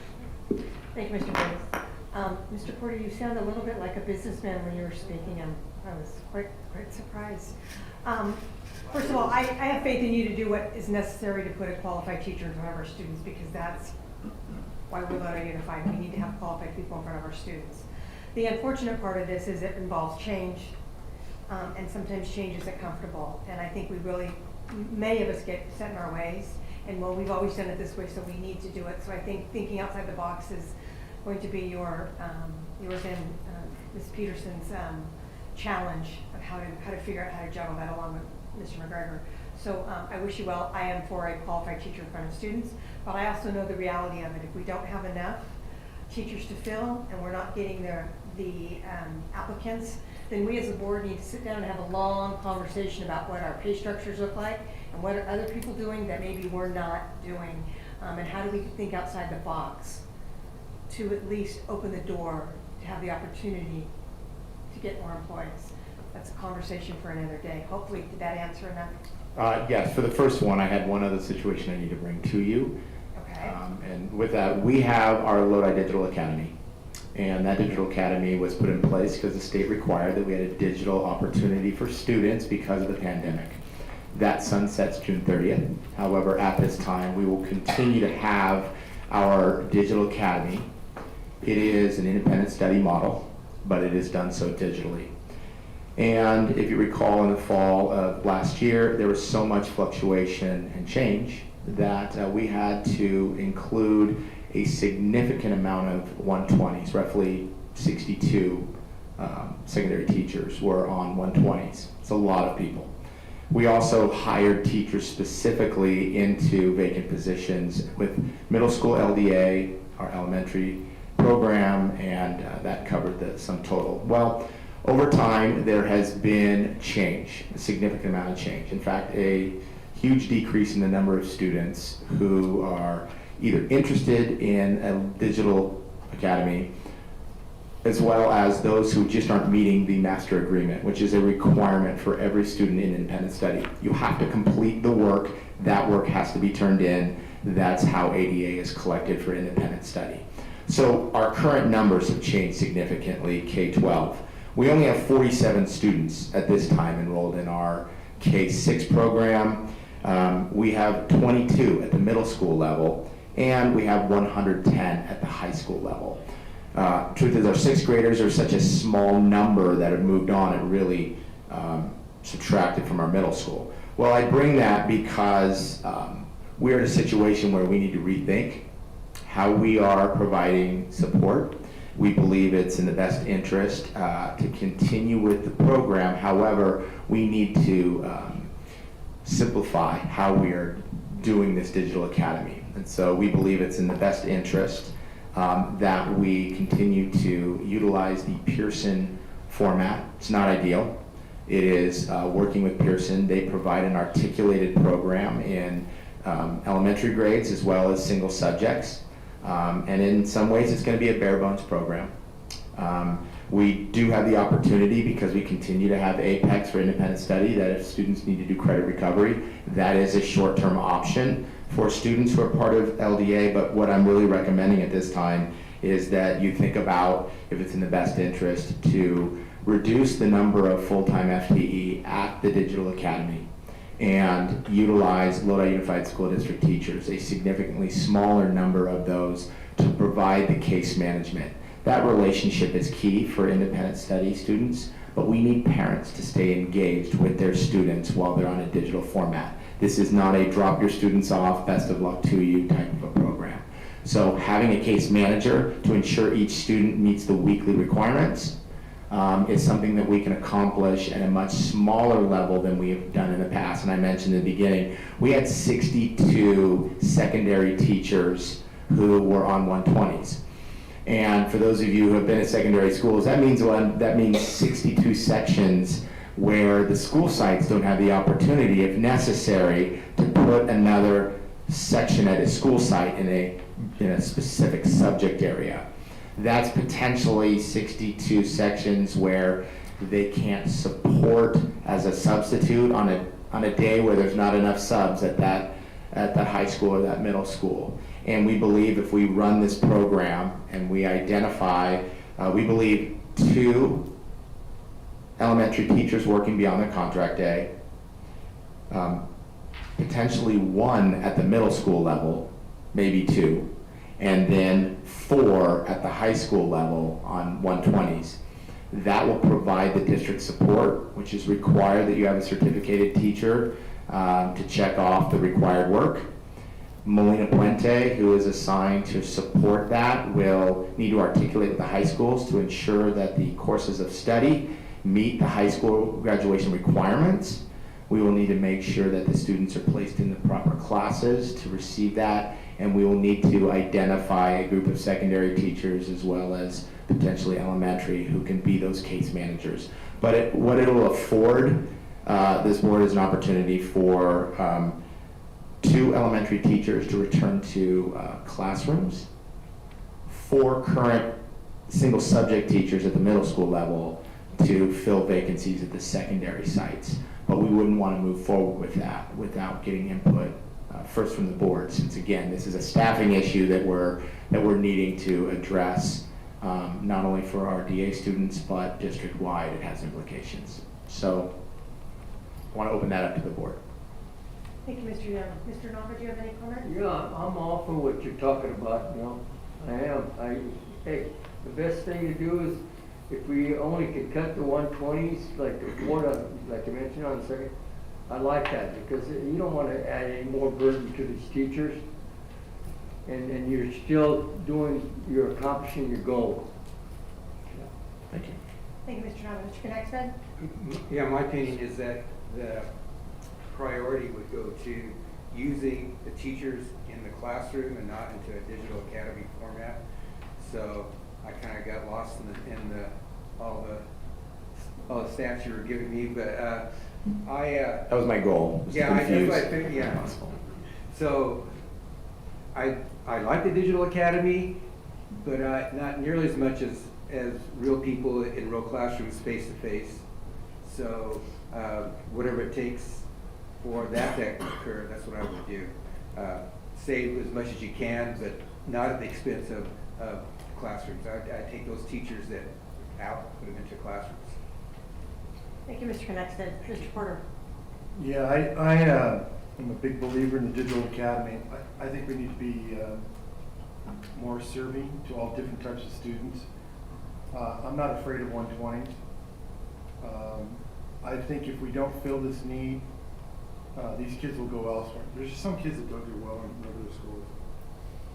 And if we lose these kids, we'll lose their ADA. They'll find a charter somewhere where they can do the digital side. Now, when you said Pearson, could you go into more depth on that? Yes, last year when we realized the high number of students who were interested in the Digital Academy, we worked with Pearson as a vendor They have credentialed teachers who provide the instruction through a digital format. They have courses of study in the single subject areas, math, science, English, so forth. And the students utilize that format. It has high expectation for those students, and they clearly articulated work that needs to be completed, printed out, and provided. So Pearson is the vendor we have used this year as one of the avenues for students who have been in the Digital Academy. Yeah, I don't like outsourcing from our own employee group, but sometimes you have to, given on your needs. The other one is Apex, which I'm not a big fan of, but it does do a great job with credit recovery. I've seen some kids knock out English class in 2 days, like a senior year English class in 2 days, which I find unbelievable. But as much as we can avoid Apex, the better. But I like where you're headed with this, but I don't think we need to, if we lose this, I think we're going to lose students. And since Mr. Khan already talked about the fact that we are losing students, all right, this could be another 100 students we might lose, and that's ADA, and that's teachers' positions. So it's something that we need to think of, because we have to be serving to all different types. A lot of kids just don't like regular school, or they have to work, or they have to babysit, or to do a lot of things, given our socioeconomic in our area. So that's just my 2 cents. Okay, You're the expert. You're the expert. Thank you, Mr. Porter. Mr. Heberle. Thank you. One of the things that I'm really proud of is that over the years we've tried to expand the high school, broad course of study. We've increased CTE and those kinds of things. And what I don't want to do is squeeze our school sites with FTE. So that being said, if there's a way to allow those FTE to transfer back to on-site, whether it's elementary, middle, or high school, I think that is good. And I do appreciate your honesty saying that sometimes these programs are less than desirable. They do fill a need for those who need it. So I think reducing, it's going to reduce itself. We're not reducing it, but yeah, I think you've got a pretty good handle on the numbers. And again, I'm on the outside looking in. I don't know the ins and outs of the Digital Academy and how that all dovetails into what somebody's working at. Yeah, 120s for me are kind of difficult, but I think they're a reality. So I'm trying to soften my stance on 120s. So anyway, and I would actually, are we going to open this up, this section, to the public comment? Absolutely. Thank you. Mr. Freitas. I'd like to hear the public comments before I give mine. Okay. The only real comment that I have is there a way, can these students be put as part of Valley Robotics? Because I know they have an independent component to that also. I think the numbers they're still coming down, is that correct? That's what I'm understanding. Yes. So I would just want to make sure that we have a program within our system that would work for the student that wants something different. And I think we have a variety of things, and I know that you will secure that those students are not, for lack of a better word, put to the side. Because I think for those students that want something different or need something different, it's really important. But I would tend to say, move in the direction of collapsing a little bit. I like that. I just don't want to lose those students to another avenue, but I think we have things within our programs that could possibly work. Might take a little tweaking, but I think you're the man to figure it out. Okay. Thank you. Michelle, you've patiently been waiting. And I look at it, you got your steps in today. I'm sorry? You got your steps in today at the bar. Because that's so important. Yes. Thank you. Thank you, President McFarland.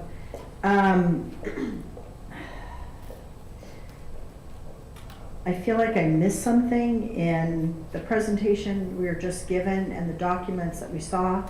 I didn't see any of this recommendation on anything, so if through the president, you could direct me to which one of these documents talked about this, these two scenarios that Mr. Neal. Well, I didn't think it was on the paramount. I think you were coming with some suggestions based on things that you've discovered. Am I correct on that? Yeah, specifically because the LCAP is looking at staffing and we're looking at the realities of the decisions such as the 24 combo support teachers. Wanted to bring that so the board was aware of some of the implications of Because this. this is new to us, just like it's, Okay, thank you. Thought I totally, no. we thought we missed something completely. So a couple of things. Going back to the first items that Mr. Young talked about. One, I think the advertising for students and our early start students, preschool, TK, kinder, our advertising, our roundup is not great. We don't get the message out enough about enrollment. I know we talked at the task force meeting about one of the preschool forms that said, sign up for the wait list. Well, any parent reading that and seeing wait list, what would you do? They're full. I'm gonna go look somewhere else. They have changed that, but it is still not out there enough to tell parents to register in our community. We need to do a better job at advertising for our preschool, TK, and kinder. We also need to do a better job about IDAs, our out-of-district, in-district transfers, and getting those approved so that we have a firmer sense of numbers earlier on. We need to make sure that we are recruiting our students and asking our students, as someone spoke, I'm not sure if it was Mr. Heberly or Mr. Porter, about Digital Academy does meet the need of some students that don't find a comprehensive site the best place to learn.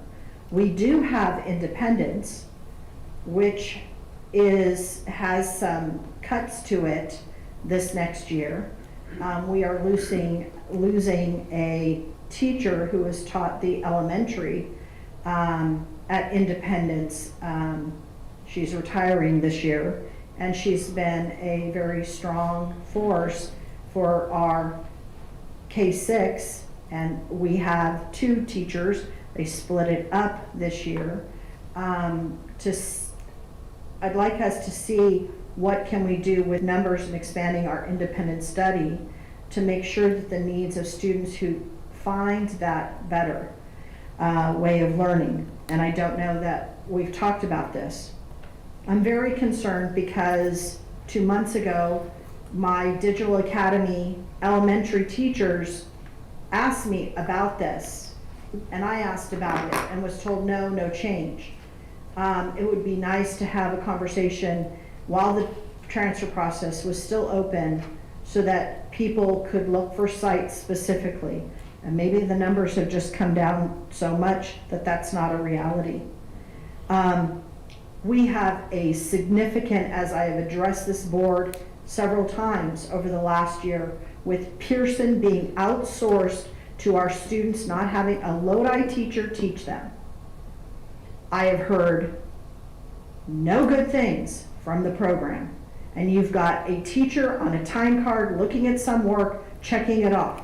They are not in front of a Lodi Unified credentialed teacher. That should be gone. We should be servicing our students, and to outsource that to a program, from my understanding, is less than desirable. I'll leave it at that. I have other choice words for it. I appreciate, and I'm jumping around because we first talked about the declining enrollment, and then we talked about LDA, Digital Academy. Have we surveyed those parents and asked them, As President McFarland mentioned, Valley Robotics. What about that? So we have Valley Robotics and Independence that could service digitally our elementary. I don't know if the K-6, the 46 students are the Digital Academy or Valley Robotics or Independence. So if we can have clarification on the numbers that were read off for the K-6 being 46, middle school 22, and high school 110. Digital Academy. Thank you. You know, how many of those could fit into Independence or Valley Robotics? It is late in the go-round in order for teachers to move, pack up their stuff, and go to other sites. So I hope that you would be very respectful of the end of the year and thinking about that if you're making changes. I appreciate you talking about class size. That is huge right now. How can any teacher with a larger number who is struggling to meet the emotional trauma needs that are happening in their classrooms with a higher number? We need to be very sensitive to that. It is a huge reality that what teachers are having to try to do within their classrooms with relationships, and those numbers go up and they can't do that.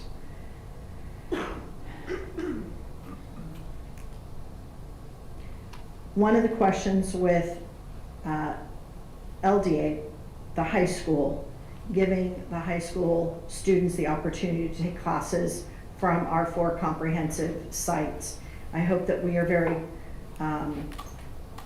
cognizant of, they've already signed up for their classes for next year and are hoping that, well, as Tokay offers, you know, AP biology this year, but not Lodi High. We had some students that were taking digital classes that were offered other places, so I hope we continue to give them that opportunity. This is new information.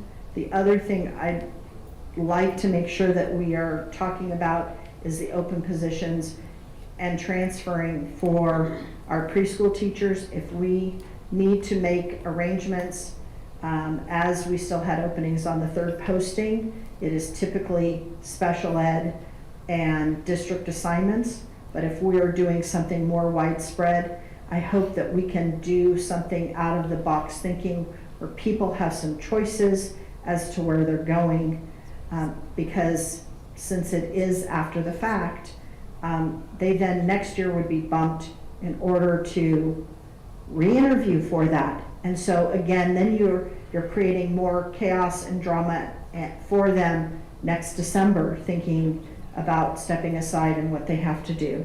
So I hope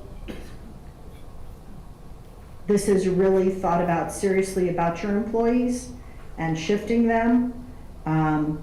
As I've spoke before and at the LCAP meeting and at the ESSER, the money meeting, where we heard about all the different money in the pots and we talked about the intervention positions, I was concerned then, as I am today, that those teachers are away from the classroom.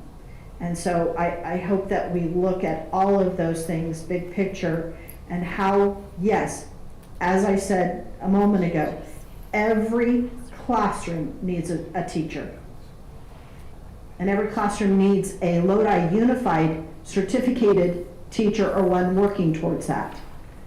I do not believe we should have a contractor outsourcing any of our programs.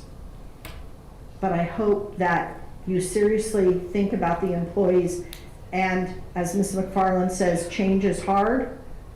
Please think about those employees and how we can do this the best to respect them and their jobs at this late notice. But let's really work on recruiting our students also and surveying them. Do we know, are they coming back? Have we done that part? Thank you. Thank you very much. the other Mr. Heatherly. The other. Thank you for having me, Dr. Washer, Ms. McFarland, President McFarland, and members of the board. Coming from a person who actually taught Digital Academy this year, and also I did Digital Summer School, I have to say when I first was forced to teach digital under COVID, I was not excited. And I have since changed my tune. It is a valuable program, and I'd like to just throw out a couple things that I think might have been misunderstood about Digital Academy and exactly what 120s actually imply at the high school levels. I'm not even going to talk about APEX because, as it was already stated, for lack of a better term, it's a joke. Pearson, while I have seen the curriculum, it's not terrible. I can only speak for science. It's not terrible, but it lacks a human element. Every day in second period when I get on with my students, we have a tradition. At 8:45, one of our students posts all of the national days. If you didn't know, today's National Brother Day, and I believe it's National Clean Your House Day, and all these silly things. And it's a fun tradition that we've started. There is an element to that. There's a connection that a teacher has with a student in the Lodi Digital Academy that will not be found in Pearson Education. So that's the first thing I wanted to say. The second piece, the second piece is I'm a little confused as to how the elimination of 120s actually put teachers back in the classroom. They're already doing their 5 in-person classes. So you eliminate their digital 120, unless they were putting them back on an in-person 120, you have changed nothing at the site. So that's one piece that I wanted to say. One of the other parts too is digital learning is not going away. It's not. They have master's programs, they have PhD programs, they're all online. And they all have instructors that will meet with you, some are a little bit more independent and whatnot. And I think that we have a group of students who are better served in the Digital Academy based on their learning style, based on social emotional needs, based on home life, based on XYZ, we can go down the list. And I think that one of the things that I've always liked about what I hear at Lodi Unified is providing opportunities. And I think the Digital Academy provides an opportunity. So I hope that we want to move forward with this. And also I'd like to say that it's only been 1 year. The Digital Academy has been around for 1 year. It was a pilot year. I think that we should give it another go and see what comes out of it. I'm all for the evolution of it. Things are going to change, absolutely. But I just want to put those thoughts out there for everybody. Thank you. Thank you very much. Go ahead, Mr. Porter. Mr. Young, how much do we advertise the Digital Academy? I don't have those answers for you right now, I'm sorry. Mr. Porter, members of the board, we advertised quite a bit last year because not only because it was a state requirement, but because it was new, and we wanted to make sure families knew that that was an option. This year, we did survey the current students to see who was interested in coming, or parents who was interested in coming back and who was not. We have not done a blast market this year. So when you say advertise, what exactly do you mean? That would include counselors working with students and parents, a lot of social media outreach, advertisement that way. We actually got students from other districts, smaller districts that could not offer a digital academy but had to per law, used our service, so that way as well. We did it this year? We did that last year. This year it's not a requirement, so other districts aren't as aggressive? Thank you. So maybe if we're more aggressive, the numbers might go up. Just an idea. Just an idea, thank you. Any other board members? Mr. Freitas at the end. I'm fine. You're good, okay. Any more questions for Mr. Young? Did you get what you were looking for? Thank you, I have what I need. Thank you, Mr. Young. Very good, yeah. Dr. Washer, next up. Thank you, and now Mr. Khan. Thank you, Dr. Washer, President McFarland, members of the board. You're all familiar with Director Andres? Yes. Sitting next to me. We're about to sort of tag team an initial discussion of what the board will see on June 7th. I will fully admit it's not perfect. You may note some red text notes next to some items. There were problems with the data, and we still have some work to do. I will say that what you see in this board, in these board items, is an extensive amount of work performed by Director Andrus over the last 6 weeks with help from Senior Director Controller April Juarez and our Director 3 of Payroll Syed Shaw. So there's an immense amount of work here.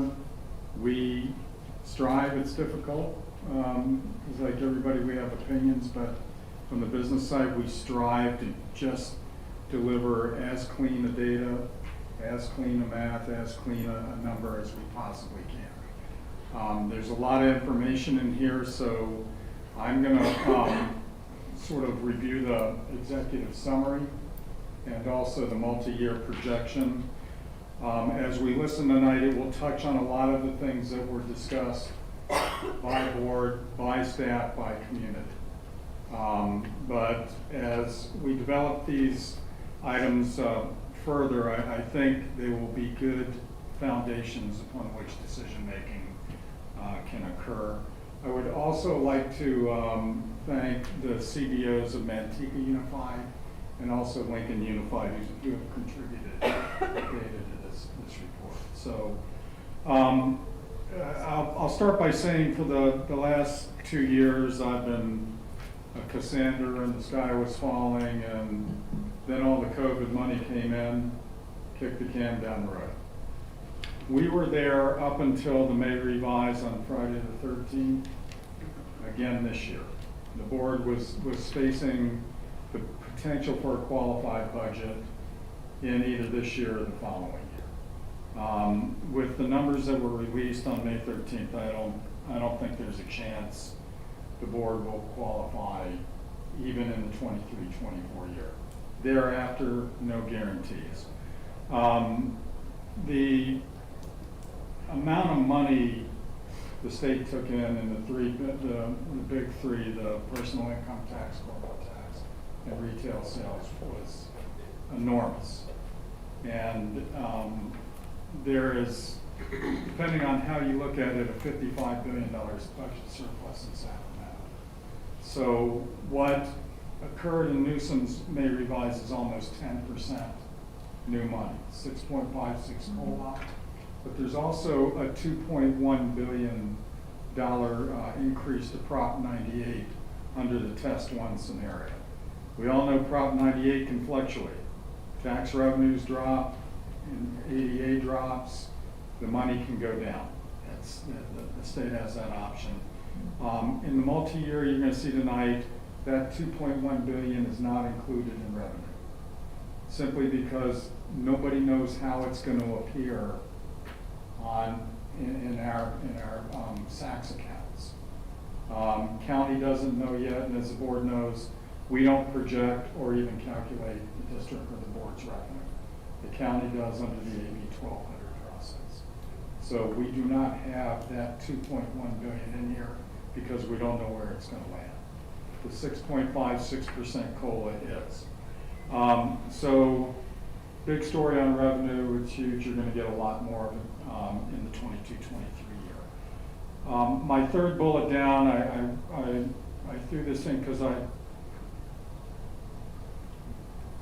this is one of the most important changes that this board has experienced in the last 10 years. Prior to that, we were filling the gap, the LCFF gap, and the economy was growing every single year. Now inflation is running rampant. You have interest rates have effectively doubled. Stocks are plummeting. Federal Reserve Bank has planted a flag in the ground, and they will tighten until inflation is dead. Some people don't believe that. I do. So with inflation embedded, this is going to be the core, the kernel of an economic slowdown. At the same time, as several board members have mentioned tonight, your enrollment is declining. So I don't think the board will qualify a budget in the 23-24 year. I think it's a real probability in 24-25, unless there's another huge surplus of cash. And I think if there's a recession on the horizon, that's something to take with a grain of salt. In the board's budget, presented first in public hearing on June 7th, Director Andrus will actually freeze a 3-year average of open positions across all classes. This, we believe, it will be the mathematical difference that will get the board's 23-24 budget into positive certification. But the point should be clear. At some point, the board is going to have to address a very large cash burn that's essentially programmed into the books. There is also one other big change. We will have to commit funds. Right now, the board presently has its reserves in the statutory economic uncertainty, a board match economic uncertainty, each of them 3%. And then we have a bunch of money in special assignments. A commitment is different than assignment. It is a board resolution that commits the money, that reserve money, to a special purpose. In this case, what business will present to board on the 7th is a commitment that will fund the deficit for several years. The board's ongoing deficit for several years. Okay. Andrew, if you can pull up the multi-year projection.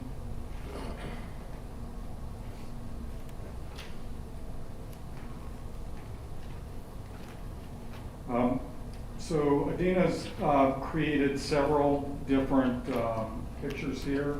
The first one is your second interim, which did, I think, show or give the board an initial inkling as to what the cash burn is like. We'll go to the next one. The next one includes the 6.56% COLA, and it also includes a 6.56, is this the second page? Can you scroll? Good. The sort of dark green line is actually the unfunded projections that I just mentioned, and then the blue line above it would be a 6.56% COLA for our 2 largest classes. And then the third one is the exact same thing without the unfunded. So Andrew, can you reduce it to visible but not clog up so we can get more of the screen? And then going the other way. So I want to go down to the lower right-hand corner. Without the unfunding, a little further down to the lower right-hand corner. Without the unfunding, the board's actually got a negative ending fund balance in the 25-26 budget year. Then if we go to the same spot on the slide above, this is with the unfunding, the board is in positive certification. So we've run out of room, even with this surplus of cash, to actually leave the unfunded, unfilled positions in the board's budget going into the next budget year. Director Andrus is going to present much of the work she's done on the salary and wage comparisons that we've done. But I'd be happy to answer any questions about the executive summary. Thank you, Mr. Collins. Board, is there any questions? Just one. Yes. Can you explain that in a little bit more in depth about if you have an unfilled position for 3 years, you remove it from the books? So we'll use a 3-year average, Mr. Everly. So right now, for instance, teachers, there are 80 unfilled teacher positions. However, the longer term average has been 50 a year. We'll unfund 50, or some number thereabouts. Reduce teaching staff by 50. No staff, empty positions. There will be no staff reductions. No Just- staff reduction. Just budget reductions. Okay, that's what I wanted to make sure. I like hearing those words. Any other questions? Yes, Mr. Connexa. You probably went right over my head, but did you talk about did the governor give us any extra money for STRS contributions? Because I know that's a big. No, not a dime. Funny thing is, either with this big preschool push, not another dime from January budget for preschool either. So that's a pretty big chunk of our, yeah, okay. Any other questions? Okay. So Andrew, do you know, through the comparisons? Hello, and so yeah, we did some compensation analysis, but I do want to say thank you. We've met with our SBAC committee members, so thank you for everyone on there and all the respective groups, because we collaborated on this and they were able to really assist. Let's start in the Excel. We have CSEA first, so let's go ahead and open them up first. So what we did is we're looking at total compensation compared to some of our neighboring districts. With CSEA, we selected the 5 largest classes, which are cafeteria 1s, the para-educator, special ed, typist clerk 2s, custodians, and bus drivers. I'm just listing them off. Did you make it? Oh yeah, okay, so it's kind of small, but we'll zoom in a little bit. So what we did is we took the hourly rate wage and then we converted the health and wellness into an hourly component, and then we analyzed it how we compared to, let's see, we have Stockton, Unified, Manteca, Tracy, Lambersville, and Lincoln, and then also working with some of the directors at those districts to kind of confirm, the numbers or what wasn't published. So the very first, let's see, columns C, D, E, F, and G show how we compare, how Lodi compares to our neighboring districts. So we took Lodi's total compensation salary plus health and wellness, and then divided it by the respective to each, on this analysis, respective to each district. And we ran the analysis 2 ways. We ran it without professional growth and then also with professional growth. CSEA, if they meet certain requirements, they can get up to 10% of professional growth. So we ran it both ways. So that's And during our SBAC discussions, CSEA leadership did note that while the 10% is a big bump, obviously, and it's a tale of 2 cities with and without the 10% PD, CSEA made the comment that very few of their members actually have attained that professional growth, 10%. Thank you, Andrew. If you could just hover over each tab, so that's the paraeducator, special ed, typist clerk 2, custodians, and then bus drivers. And then I'll move on to if we can go to the next one, and then we'll definitely take any questions you may have. I'd also like to add, we are doing more work on the typist clerk 2. I believe there's some definitional issues with that. What we call typist clerk 2 are likely to be in admin secretary 1 and several other positions now. And I haven't had time to clarify that with the other school districts yet. But we will attempt to have all that cleaned up by June 2nd. I think I saw who's next, just going down the list. LPPA, yeah, the LPPA. Thank you, done right here tonight, but Trang and Joanne from LPPA on this one. Let's see, so this one's kind of and of course, every Saturday schedule, every group, is unique, so the spreadsheets reflect that as well. So this one, what did we do? Are you jumping to LPPA? Yes, we're on LPPA. Can I freeze for 1 second? Does anybody have questions on CSEA? Oh, sorry. You do, Mr. Burke. These are based on 8-hour people, 8 hour. full-time? We've adjusted it down to a single unit hour. So you Per can hour. divide a unit hour? Yeah. Yes. But it's straight off the scales as published on the other districts' websites and ours. Yes. What if they're offering, this is just me, you guys are experts, like we say, let me go to the one that's easy for me, instructional assistant. let's say that we only offer 4 hour positions, they're offering 6 hour positions.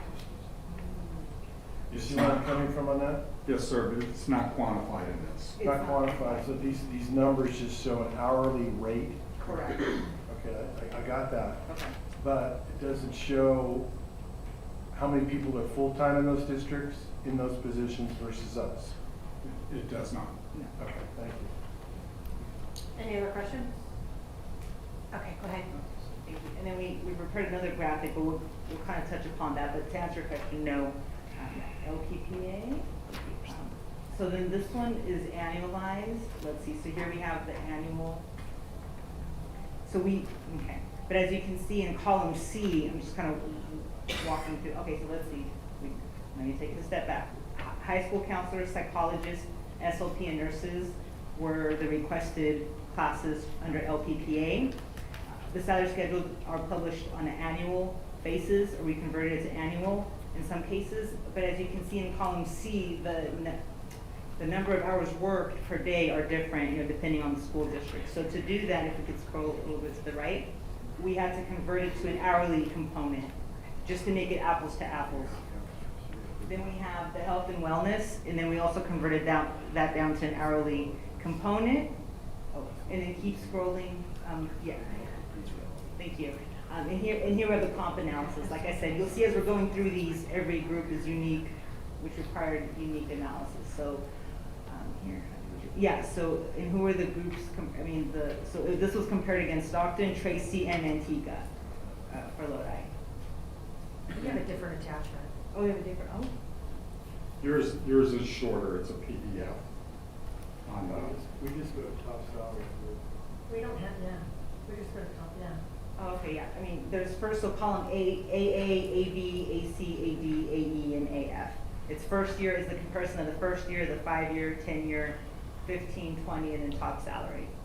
Which one are you on, counselors? counselors. Yeah, this one is counselors, correct. Okay, so then we're looking at first year, 5-year, 10-year, 15-year, Mhm. 20-year. Yes. That's, Top. that's AA through AF on. Mhm. We just don't have the stipends and all that. We don't have all the stuff. We don't have any of that. No. That was notes, like, again, from our LPTA members, but we didn't. We didn't get all the comments.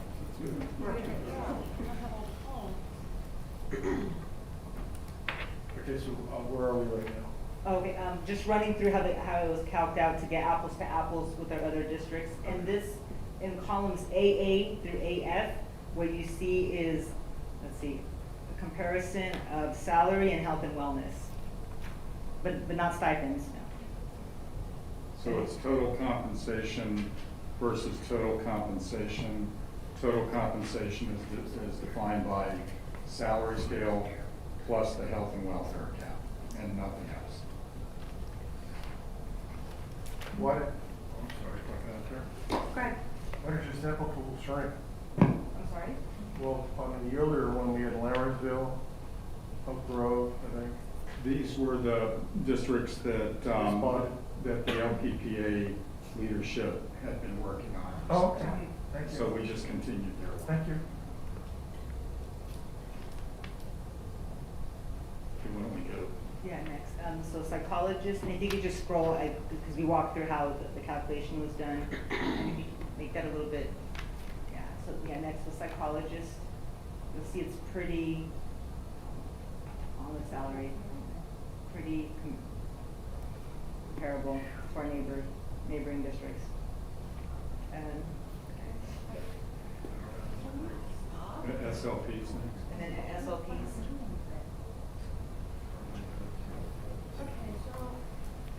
And your SLPs.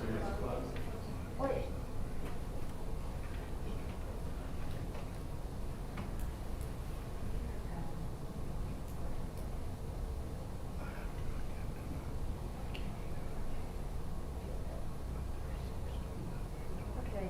And then finally, the nurses. Okay.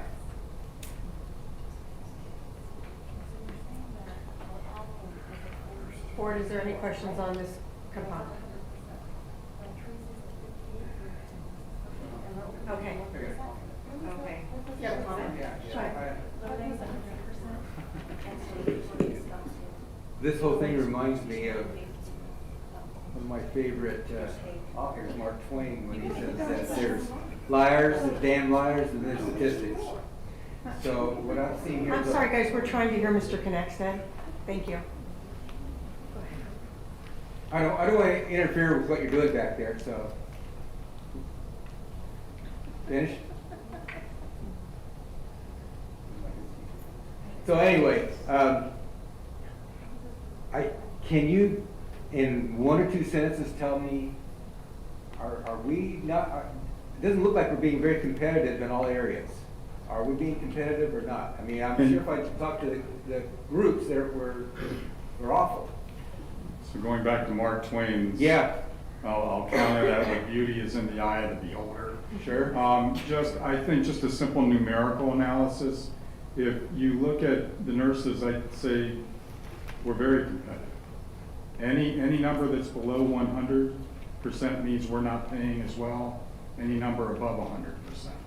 When you go back to the SLPs, we're extremely competitive against Manteca, but we are not against Lincoln and Stockton. When you go back to the psychs, very competitive.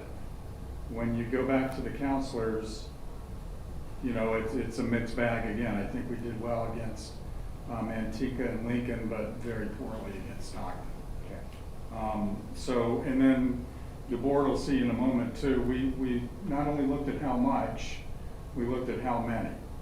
So we think that's an important foundational number as well. How many do we have, total number, and student teacher or student staff ratio versus the other districts as well?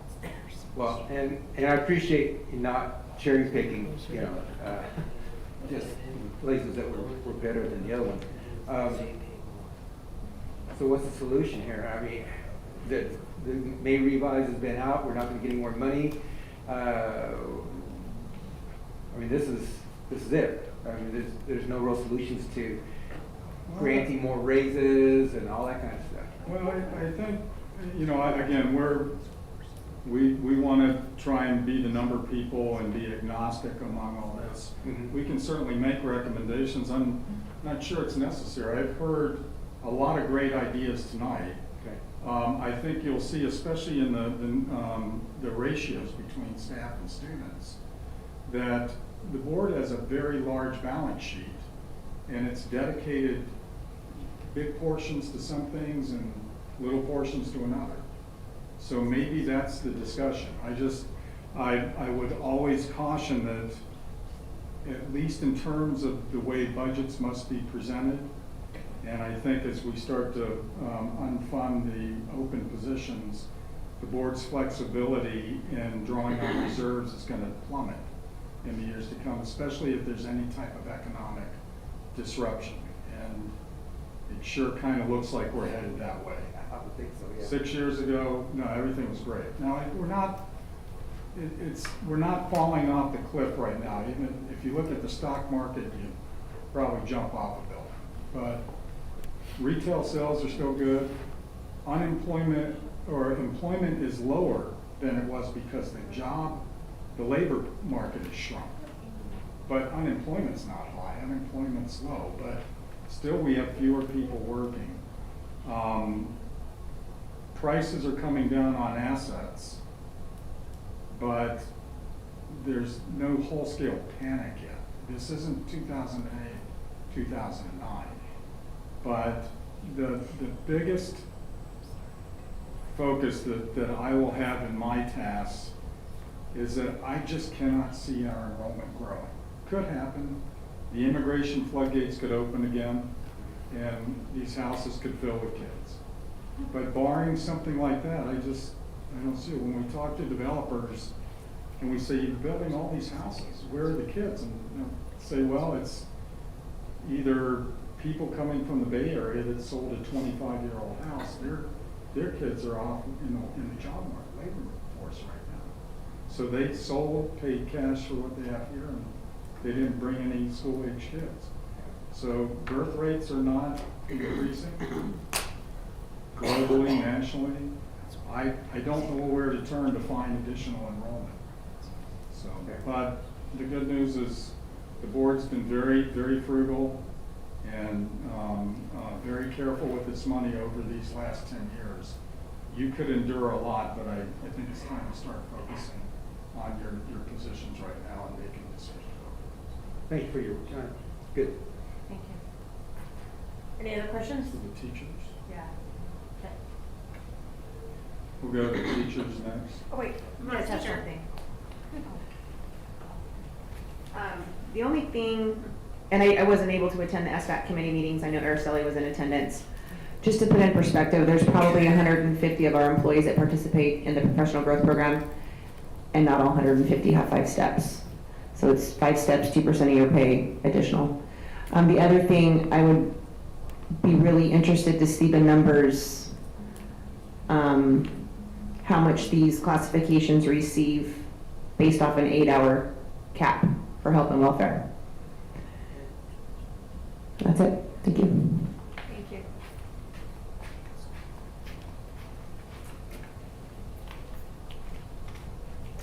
I think we have one more question or comment. If I could comment. Sure.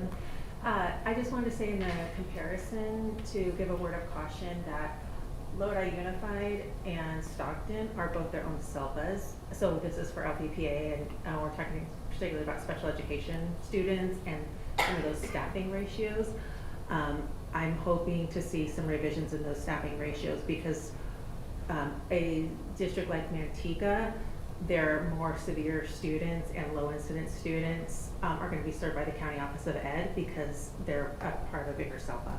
Whereas Lodi, we serve all of our own students, so it makes the staffing ratios in Manteca look like they're able to serve a lot more students with fewer staff, but it's not counting the fact that there's a lot of their more severe students are being served by the SELPA. So I just want to clarify. Thank you.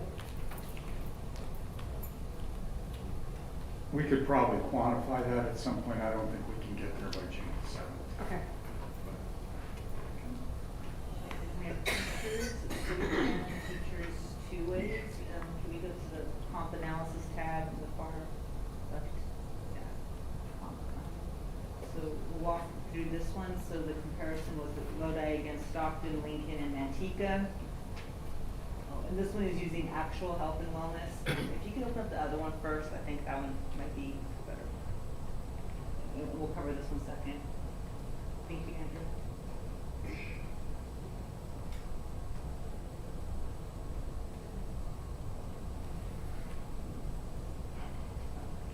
So on this one, so we have we looked at these districts there again, their annual salary plus their health and wellness.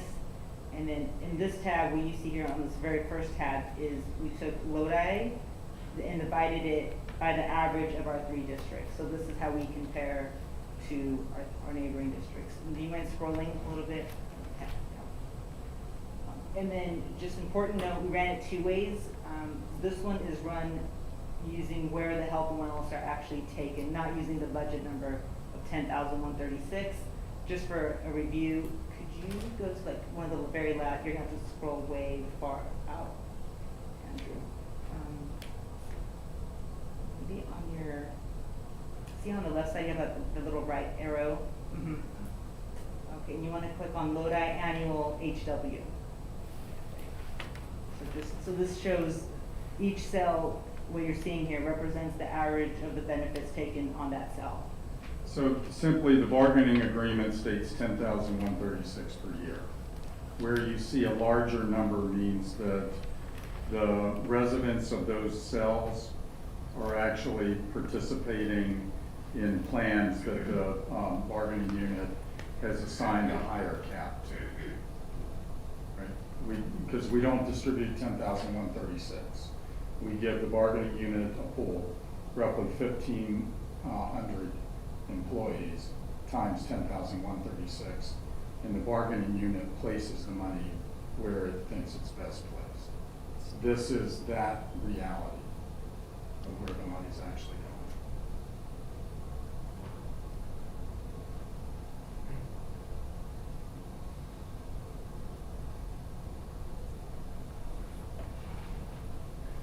And then there's another, we ran this analysis, but with the budget number.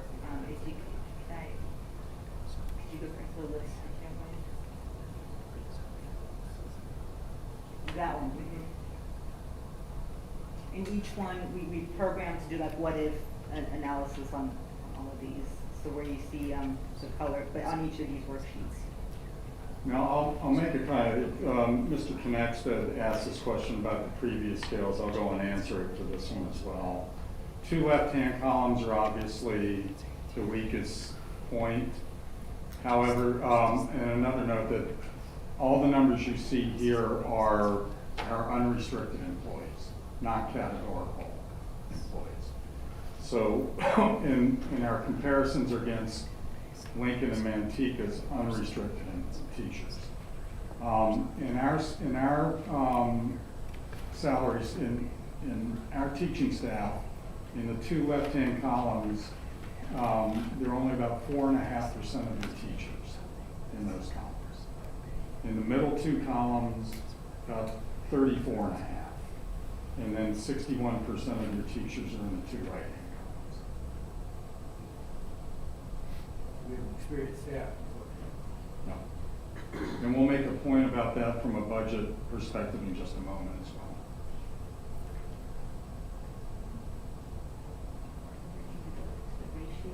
Yeah, let's do ratios.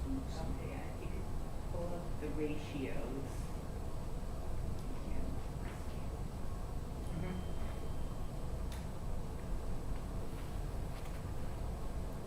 You know what, Andrew, would you do me a favor? Will you just go to the board item? And it's the student ratio analysis. A little easier to see. So I made the comment earlier, where you see red text, we're not done working. I'll give you an example on the custodians. You see 80 FTE versus Manteca 126. One of the file at the very bottom of the list on the board agenda item is the file that Mr. Porter requested about how many staff members we had in each of these positions over time. If you look at that, it actually says we have 120 custodial FTEs. So these two numbers were pulled from the same resource in two different reports. So I've got to get in and figure out what the issue is. I believe we're probably closer to the 120 mark, but I haven't determined that yet. But, and if we can go back to the top. So this is a representative example of just unrestricted staff in the teacher realm, and then all of the staff in all the other classes, just compared to the enrollment numbers that you see before.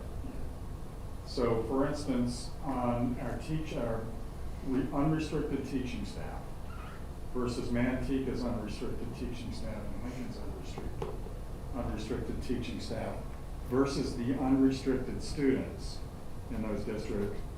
Lincoln Unified has the lowest staff to student ratio. We're next, and then Manteca's at 23.5 to 1. That difference between Lodi Unified and Manteca is about $5.5 million annually. You look down, bus drivers, we show a lot more actual FTE, even though they're not all filled. In fact, I think we're still looking for 12, 13 drivers. That's how tight that pool is. So, this again is a mathematical, simple view of the world. We have much bigger physical travel or physical distances in our district than Stockton, Lincoln, or Manteca. So there may not be the ability to really reduce some of these things, even if there was a desire to do so. Paraeducators, we are almost 2.5 times again more than Manteca. Typist clerk, there's an issue with that analysis, so I won't cover that, Andrew, if we can keep going down. Mentioned the custodians. Nurses, it seems like a good ratio relative to Manteca and Lincoln. SLPs, similar. Counselors, the board several years ago moved into elementary and middle school counselors. you can see the difference between our staffing and the other districts, and then pretty comparable on the sites as well. And then I'll show one more slide. It is the employee cost per year.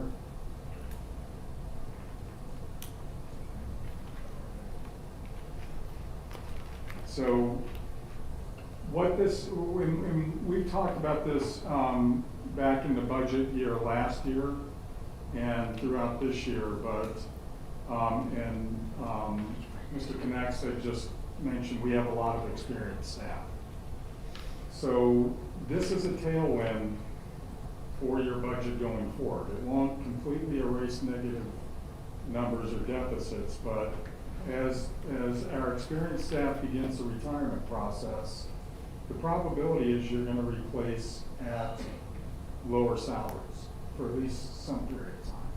It's not a lock anymore. I mean, every possibility the right person's going to come in with 25 years of experience, but in general, I would make the bet that the board would be hiring people that are further down on or further up on the salary scale. So this is, what this says simply is, in this budget year, actually I guess that's last budget year, this budget year hasn't completed, but the board had almost 500 employees with actual earnings plus health and welfare cap of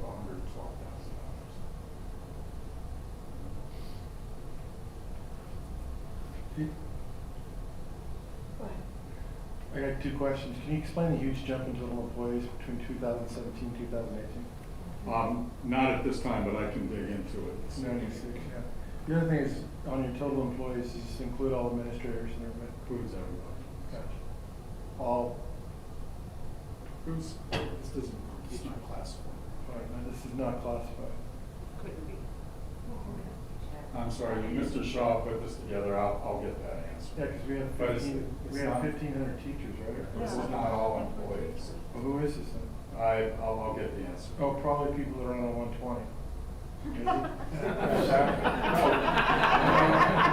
Absolutely, so this is actual. Yeah, there we go, I thought it was. This is actual earnings, plus the health and welfare, plus the actual health and welfare. I got you. Because I was going 497, wow, what happened here? Should drop a lot before. Or is that just administrators? You only have 120 administrators. Good. No, I know, but I'm talking about the total number of people. I know it is over here, right? Yeah. So this is. So this might be classified as well, the parameters were every employee making over 100,000 a year, salary and wage, plus the health and welfare cap. So it is administrative. Yeah, absolutely. Okay. Any other questions from the board?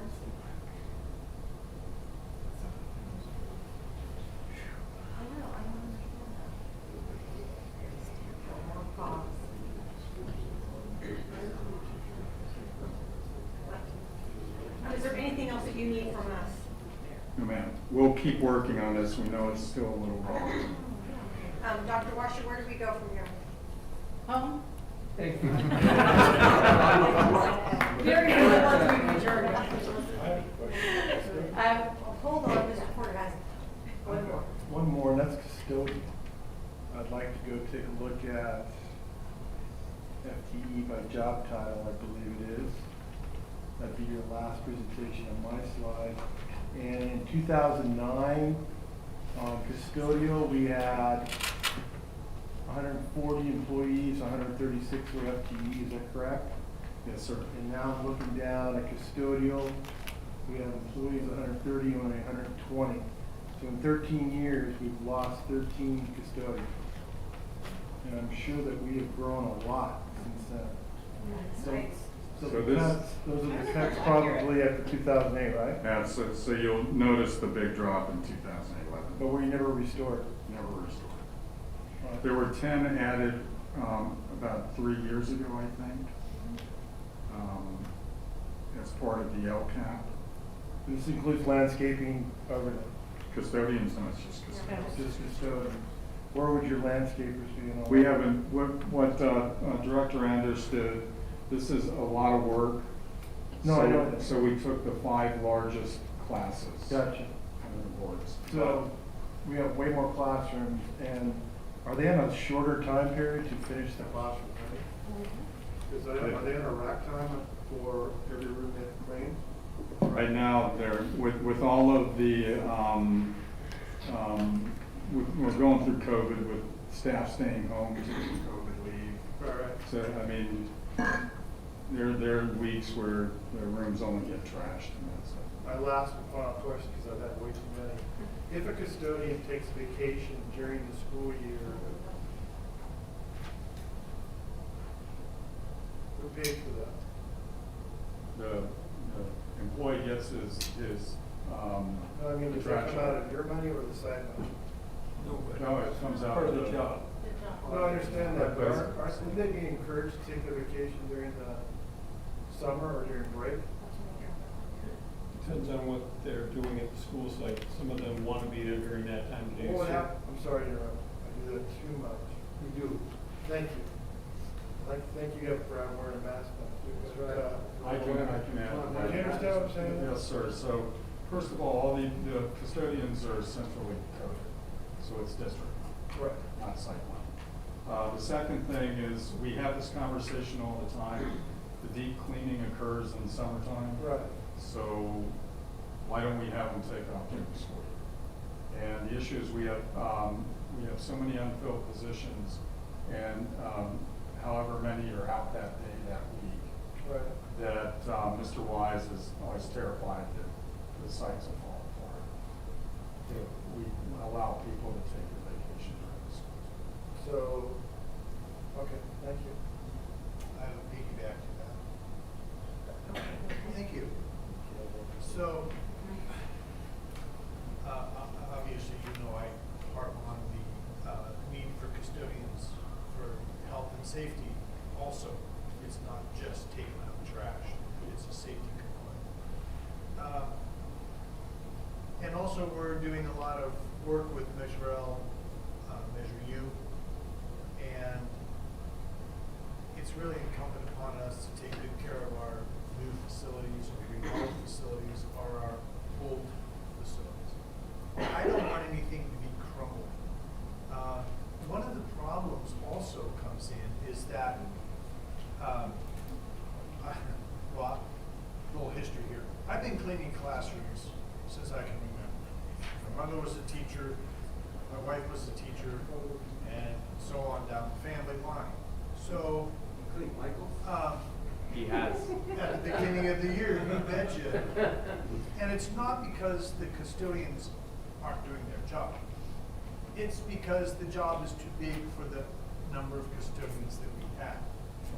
And to add to that, we're doing extended learning, we've got summer school we're expanding. The turnaround time between summer school and the start of school is really short. And so there's a lot to be cleaned, a lot to do in a really short period of time. And I just want to throw another plug in there, is that we don't have enough custodial, groundskeeper, or maintenance. Those are all different classifications. So somewhere, I'm just throwing it out there, I think that we need to add in our LCAP, or however, we need to start looking at some of those positions to refill the positions that were cut in 2008. Thank you. Mr. Hebley, that's page 10, and Dr. Saleh has assured me that we're going to talk about that. And before we end, I have another question. I have one too, but Go for it. no, I want you to go first. This is an overall arching question. I'm interested in the timeline and where and how discussions are going to be had, and at what point, how, and who do we get direction to, and what we want as our priorities. Because one of the things, okay, I have to admit, I got into fortune cooking, okay? And a goal without a timeline is just a dream. I don't want to dream that when you wake up it doesn't exist anymore. I want people in our district doing the work. Thank you. Mr. Heavily, did you get that cookie on Thursday night for your birthday? I did not. It was an old one. So anyway, I am interested in the timeline, Dr. Marsh. I'd like to know when that's going to occur. Mr. Heavily, members of the board, we have heard what you have said tonight, and we'll listen to any further comments that you may have. And that will be incorporated into the document that will come on June 7th as a public hearing. And hopefully that captures everything. If not, then it will be revised. That's getting a little bit late in the process, to be honest with you, because you are going to approve it the following, well, we have 3 meetings in June. So if we get into a little bit of a dilemma, I know Mr. Khan's cringing, but we could utilize that third board meeting in June. That's why it's there. But hopefully the second board meeting in June, it will be to your satisfaction. Great, thank you. And he doesn't believe me. Why are you looking at me? Well, I'm skeptical. Okay, what can I say? That's my job. Are you I'm good? done. Go You're ahead. good. With your arms are crossed, you got that power stance It's because going? my back hurts and this is really comfortable. Okay. Any other questions from the board?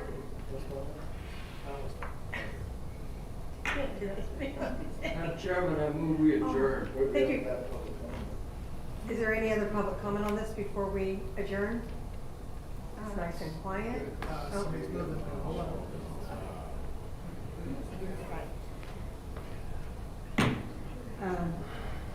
Dr. Washer, members of the board, Lisa Wilkins, LEA. So I'm having a really hard time with some of these numbers, because even though there are classifications where when you even break it down hourly, other districts are paying more than us, the percentage is less. It's backwards, and it's done, personally, I believe it's done to be confusing, that if somebody from the public just kind of glanced it and they said, okay, I'm gonna look at the percentages, it looks like, oh, and they're not really paying a lot of attention, Lodi pays more. That's great, which is absolutely the opposite. And so I think that, we need to be transparent and say that, okay, if Lodi is at 100% and we're paying $40 an hour, and Manteca's at 85%, but they're paying, 50-something an hour. That just doesn't make sense. And I think that for the public and other people looking at this, that needs to be adjusted. I think it's a sleight of hand, and it's deceitful. That's all I'm going to say. It's deceitful. Other things that I noticed in here is salary comparisons.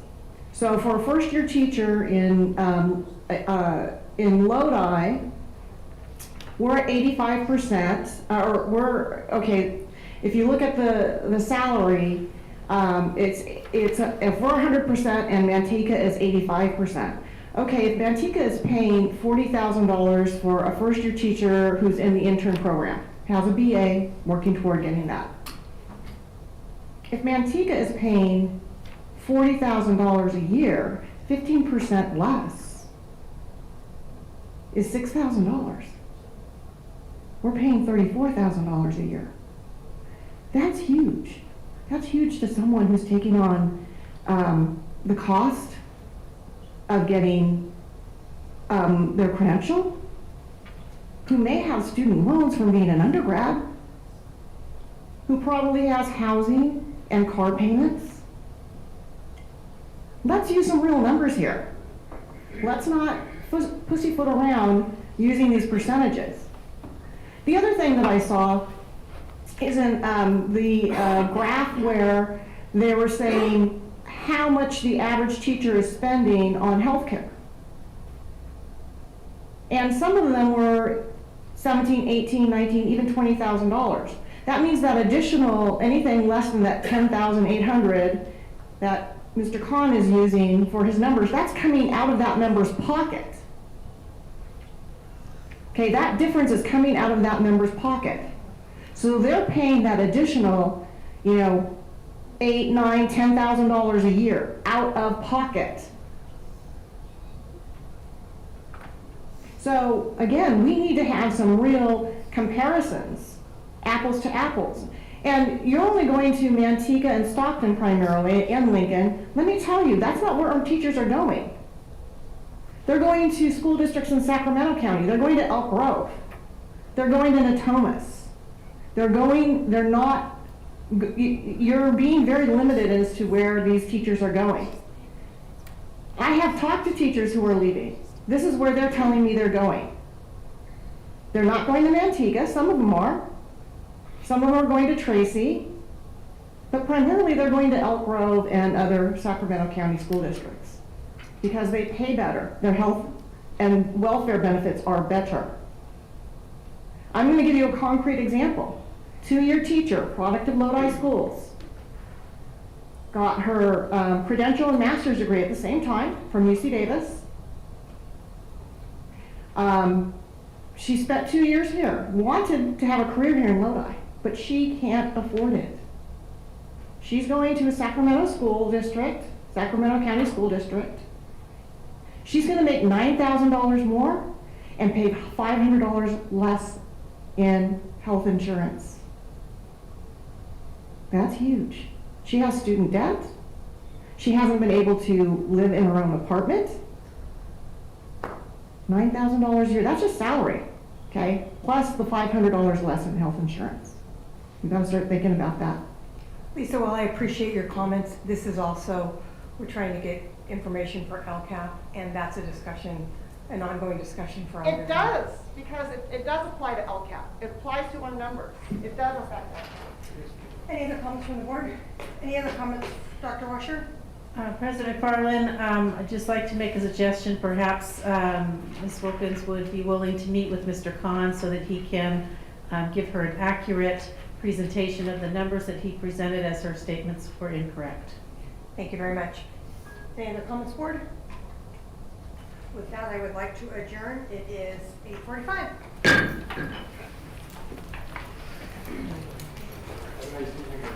Good night.